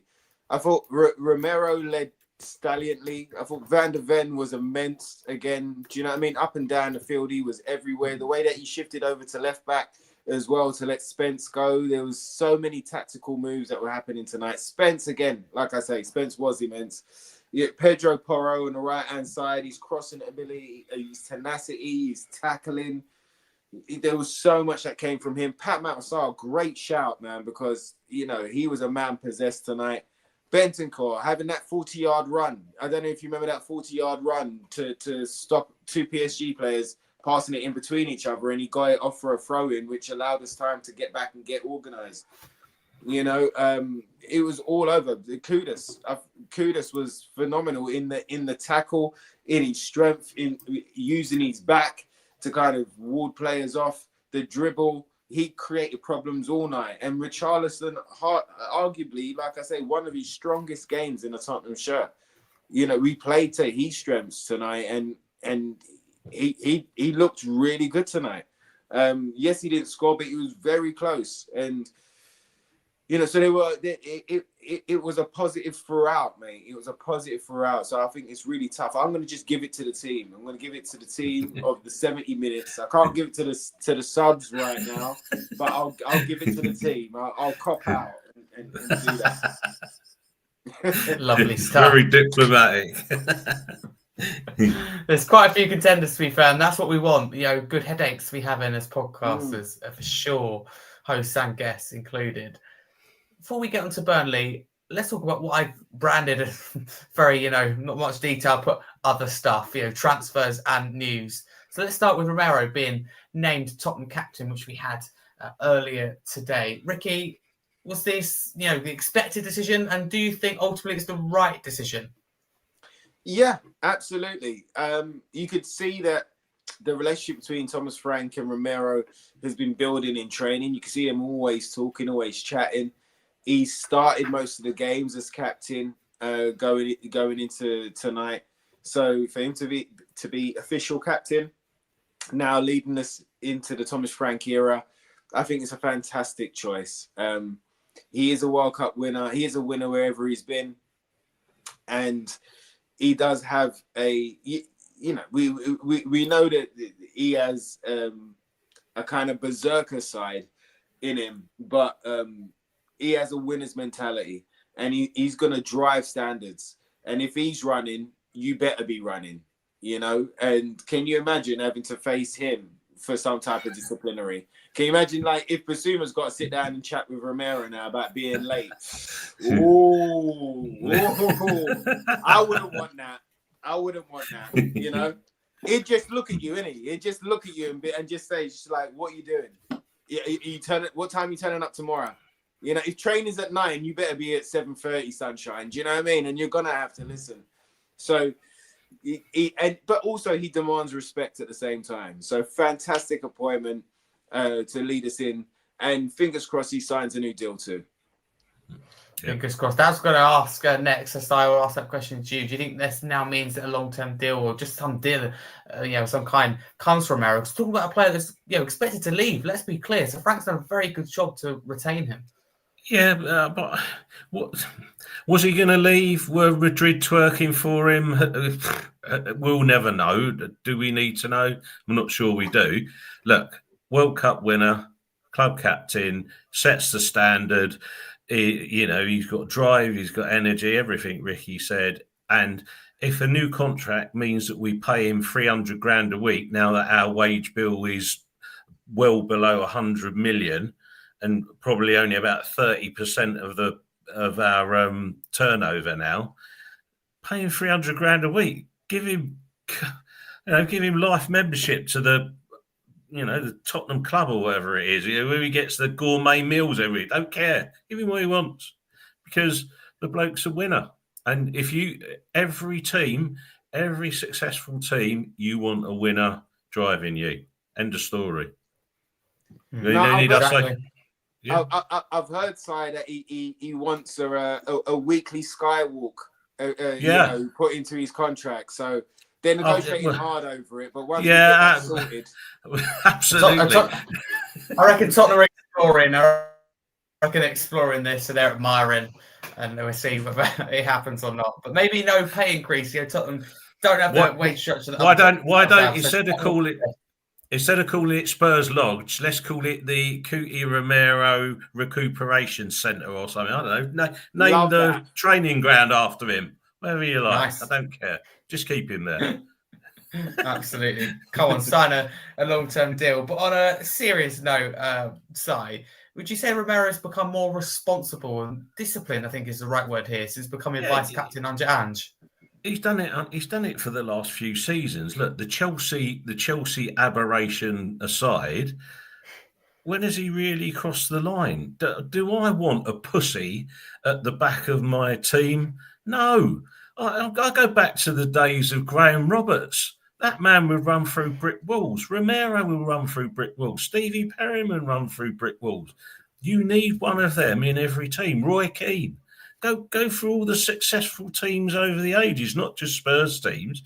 You want a real horrible bastard in your team. That's what you need. So for me, no, he is responsible, but don't take that edge out of him. You want him. For me, the best Romero is when he's on the edge. And also the best Romero I like is when he's got a booking, because then he is, he's superb. He's just class. So for me, no, he's responsible. That's a load of claptrap about, he's done this and he's done that. Yeah, whatever. I don't see it. There we go. That's a simple one for me.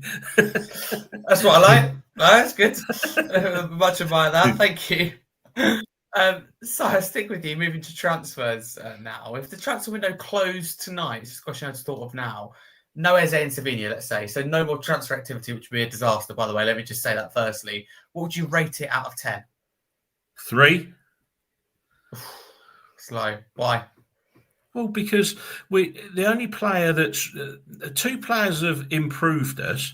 Well, let me be harsh. I say a 4. See, if I'm giving 2 points per player, so we've got Kudus, there's 2 points. We've got Polina, there's 2 points. But you haven't fixed the fullback position. You haven't fixed a number 10 position, and you won't have fixed a replacement for Son. That's what I want. Then you get a 10, don't you? 3 players, 2 points each, 10. It's very simple. It is that simple for me. And if you bring in Savinha and you bring in Eze and you bring in, I don't know, for me, the player I go for is Anthony Robinson at Fulham as a left back. That is almost the perfect window. Is it not? Might even be the perfect window. And then you've got the youngsters that can learn, and all of those 3 players.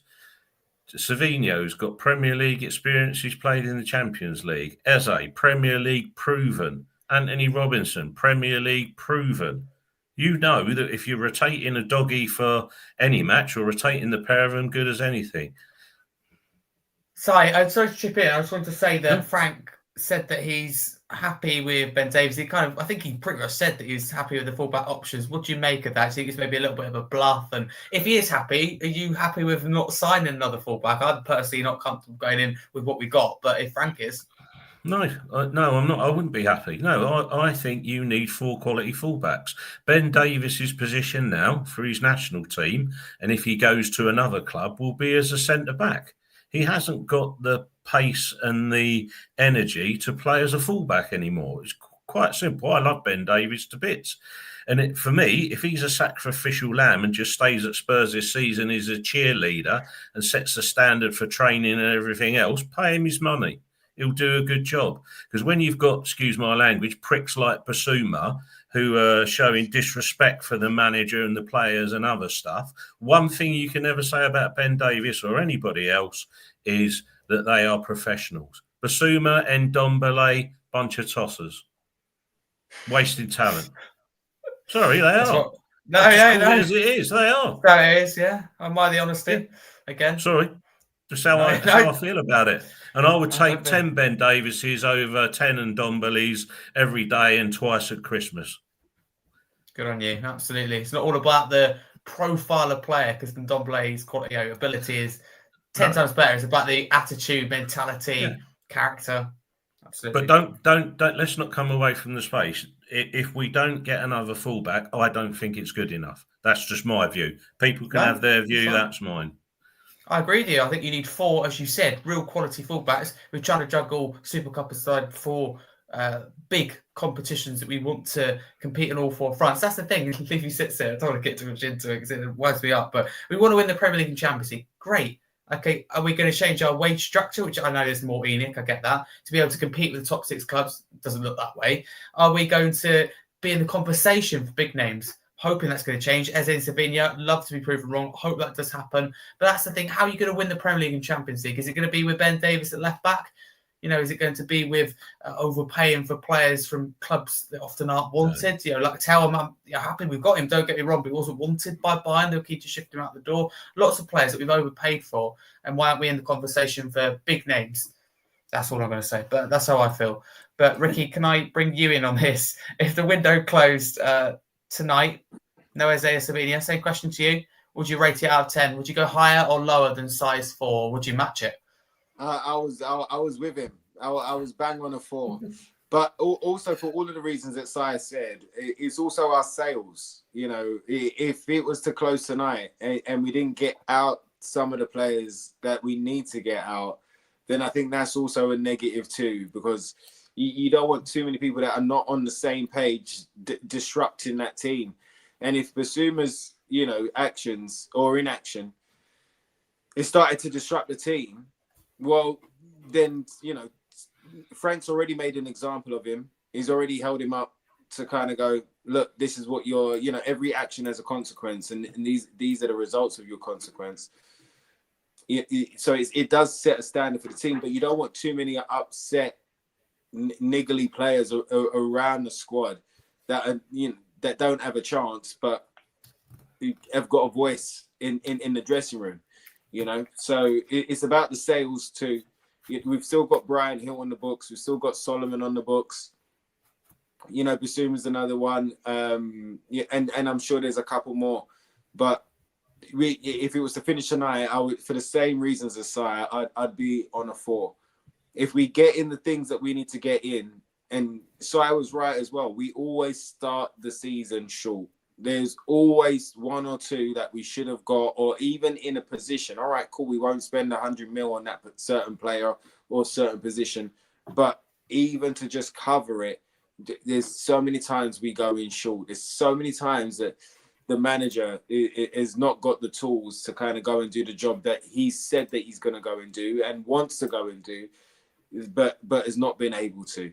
But this is your moment. If we've earned that amount of money for Europa League and we've earned that amount of money since being in the stadium, this is the moment to go out there and back your own chap. It's what we used to say in East London, back your chap. Do you know what I mean? Like, don't just say something, back it, just follow it through. So if this is what you want to do, show your intention. Don't let it be words. We're done with words. I've been around long enough to hear it all being said and being said again. Do you know what I mean? Side the same, mate. Like, I know it inside out. We've heard the same lines. That's why I don't believe it till I see it with Tottenham. They were talking about this investment and stuff like that. I was saying, I don't believe it. If it comes, great. If naming rights, great. But I don't believe it until I see it. So it's the same with this now. Back your chat and go out there and spend that money and show us all and show the league and show the world that after getting that monkey off our back of not being able to win anything, let's also get the monkey off our back that we're a joke, or we're also rans. We're the nearly men. No, mate. No. We saw tonight a great example of bringing in 2 players that the manager wants for a system that makes a massive difference. Yeah. Paulinho and Kudus tonight made a massive difference for Tottenham Hotspur. Like I was saying, not only were they doubling up on the wingers, but there was also a man as well coming over for the cover or for the run over. Do you know, for the overlap? There was also that guy that was covering him too. If you look at some of the blocks tonight, there were 2 men blocking it at the same time, and there was another third one ready to clean up if need be. The amount of energy that takes is phenomenal, and they put it out there. But you can see what happens when you give the manager 2 specific tools that he can use to his advantage. We saw what Frank done with Mbeumo. We've seen what he's done with Norgard over the years. Do you know what I mean? You give him 2 specific players that can do the job that he wants to do and raise the quality, not just it be of a young one or of somebody that's, on their way out, or I don't know, but to get somebody in their peak performance, their peak potential, when they're at their peak is what I'm trying to say. It shows you the difference that it can make. So if you needed any more convincing, look at that 70 minutes tonight. Look at what happened when we brought on who we brought on against a very quality side. I don't want to just say the subs killed us. We've already explained, Solanke's just got back. Gray, a young one, up against ultra high quality. Until at 10 minutes where he looked cold, but again, potential player. But when you bring those players off onto the field, that made a difference, but not for the positive. It made a difference in the negative. So if you need any more convincing, that's your convincer. Put your money where your mouth is. Go out there and get that quality and look where we could go. we could be phenomenal. We could absolutely be phenomenal. No, well said. Well said. Last thing on transfers before we get to Burnley. Ricky, I'll start with you if you don't mind. I think I know the answer to it. I'm going to ask anyway. If you could only choose one between Savinha and Eze, I hope this isn't the case. I believe deep down it's not going to be with what we hear from reports. I hope anyway. Who would you choose? Would it be Eze? Probably, yeah. I think that because he can cover the 10 and the left-hand side, and that he's got Premier League experience, he looks like a Tottenham player. If there was only one that I could choose, it would probably be him. He'd slot straight in and he'd make an impact. He'd hit the ground running. I think he'd settle in with the side as well. But yeah, I'm with you, Harry, where I think they're going to go for the both of them. And fingers crossed, I'm really, really hoping and pray that they do and they get it across the line. Fingers crossed, indeed. Thank you. Si, what would yours be if you could choose? Would it be Eze as well? I'm not having any of this. You go and get them both. Let's cut through the crap. You got the money. I just can't have it that you're going to choose between one and the two. No, you need both. Go and get them. Put your money where your mouth is. Put up or shut up. Get on with it. Pay the money, and we have got the money. So no, I'm not having it. I'm not choosing because we're capable of getting two. Go and get them. End of story. I totally agree with you. Hypothetical only. That's absolutely fine. Again, I love the bluntness. Sometimes you get to the point a lot easier that way. I do believe that. Thank you, Si. Let's get on to the Burnley game. I'll start with you, Si. What are your thoughts going into it? First Premier League game of the season. If we don't win it, I think there is something wrong with Tottenham Hotspur far deeper than we think. But I don't think that. I think we will win it. I'm looking forward to it. I think we've got enough to take teams like Burnley out as we are at the moment. If we can't beat teams like that, well, really, what would be the point of turning up? I think Frank will have his plans. I think that, we know how we want to play. We've got to impose ourselves on them, make it a problem for them coming to the, I'm always going to call it White Hart Lane because I'm never going to change from that. Call it whatever you want. I'll take the money. You can be the Google White Hart Lane. I don't care. It's White Hart Lane to me. Anyway, but yeah, I just think we impose ourselves, do what we want to do, take the 3 points, move on to Man City, 5-3-2 at the back against Man City, turn them over 2-0, 6 points from the first 2 games, happy days. Only if that was easy. If only it was just like that. I mean, that would be. Look, we've just beaten. We just drew them with PSG, who are a far better team than Manchester City. No, it's true. Piece of cake. Go up there. We always went up there, don't we? True. It's true. I love the optimism nonetheless. I mean, someone you can always rely on for optimism is Ricky. So, how are you feeling, Ricky, ahead of the game? Mate, it's time to make a statement. It's a new season. It's a new era under a new manager. We got some new faces in the side. It's time to make a statement. Show us what you're about. Like they did tonight. I felt tonight was a statement performance. It wasn't a statement result, unfortunately. Again, we were that close tonight from lifting another trophy. So it's time to go out there and put your best faces forward and show us what you got. Show us what plan you come with, and having players in there that are ready to fight, which I saw tonight, is really encouraging for me. So go out there and start the season with a barnstorm, and go and show us what you got. Make that statement. Let them know that Tottenham ain't here to mess around. We are going to be here to upset a few teams along the way. So come on, you Spurs, let's make it happen. Yeah, love it. Before we get on to score prediction, Ricky, is there anyone you want to see start in this game? Oh, yeah, I mean, as long as Kudus starts, I've been a massive fan of Kudus for a long time, and I didn't think that we was going to get him after he went to West Ham, but I'm really thankful that we got him. So I know he's had a tough shift tonight, but if he starts, I'm going to be a happy guy. Lovely stuff. Si, what about for you? Yeah, I want to see Kudus in the flesh. Not naked, but just in the stadium will be enough for me. That's good. But I want to see Kudus.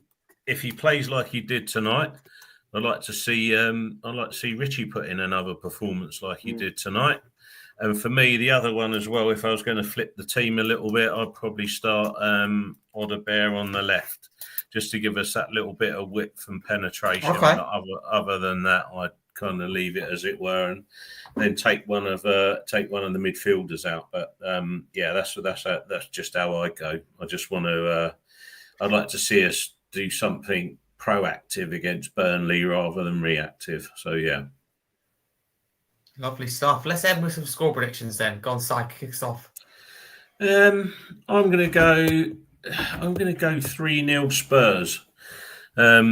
I think that with the defence away, it's looking we've got enough to beat teams like Burnley. I don't think it will be easy.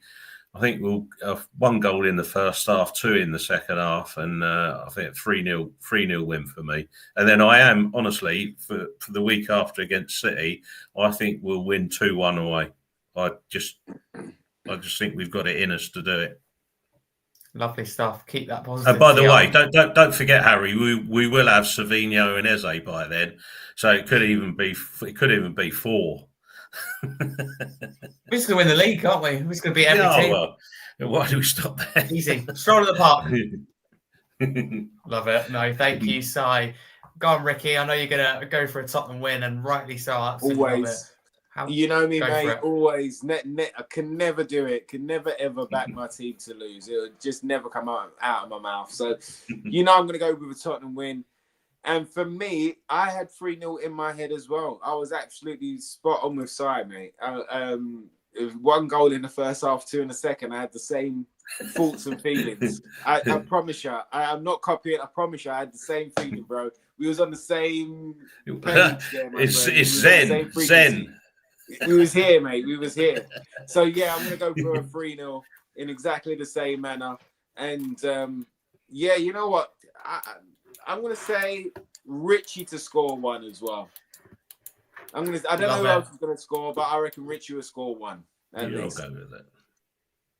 Okay. I'm going to go with 3-1 Spurs. I think Burnley may pose a little bit of an attacking threat. I think we remember someone like a Marcus Edwards, a couple of new signings from Chelsea, including Broja, who I think will be keen to score against Tottenham. So I think they'll pose a little bit of that threat, but I think we hopefully have too much for them. But that kind of wraps it up nicely for this episode. So thank you very much. I appreciate you all. I've really enjoyed this. My first opportunity hosting here at the channel. I've done lots of videos and shorts, but it's been a real honour to host. I didn't think I'd get through it, to be honest with you, because I come home on holiday about 4 or 5 o'clock this morning. So I completely forgot it was this evening. So thank you to everyone who's listened and watched, who's got me through this.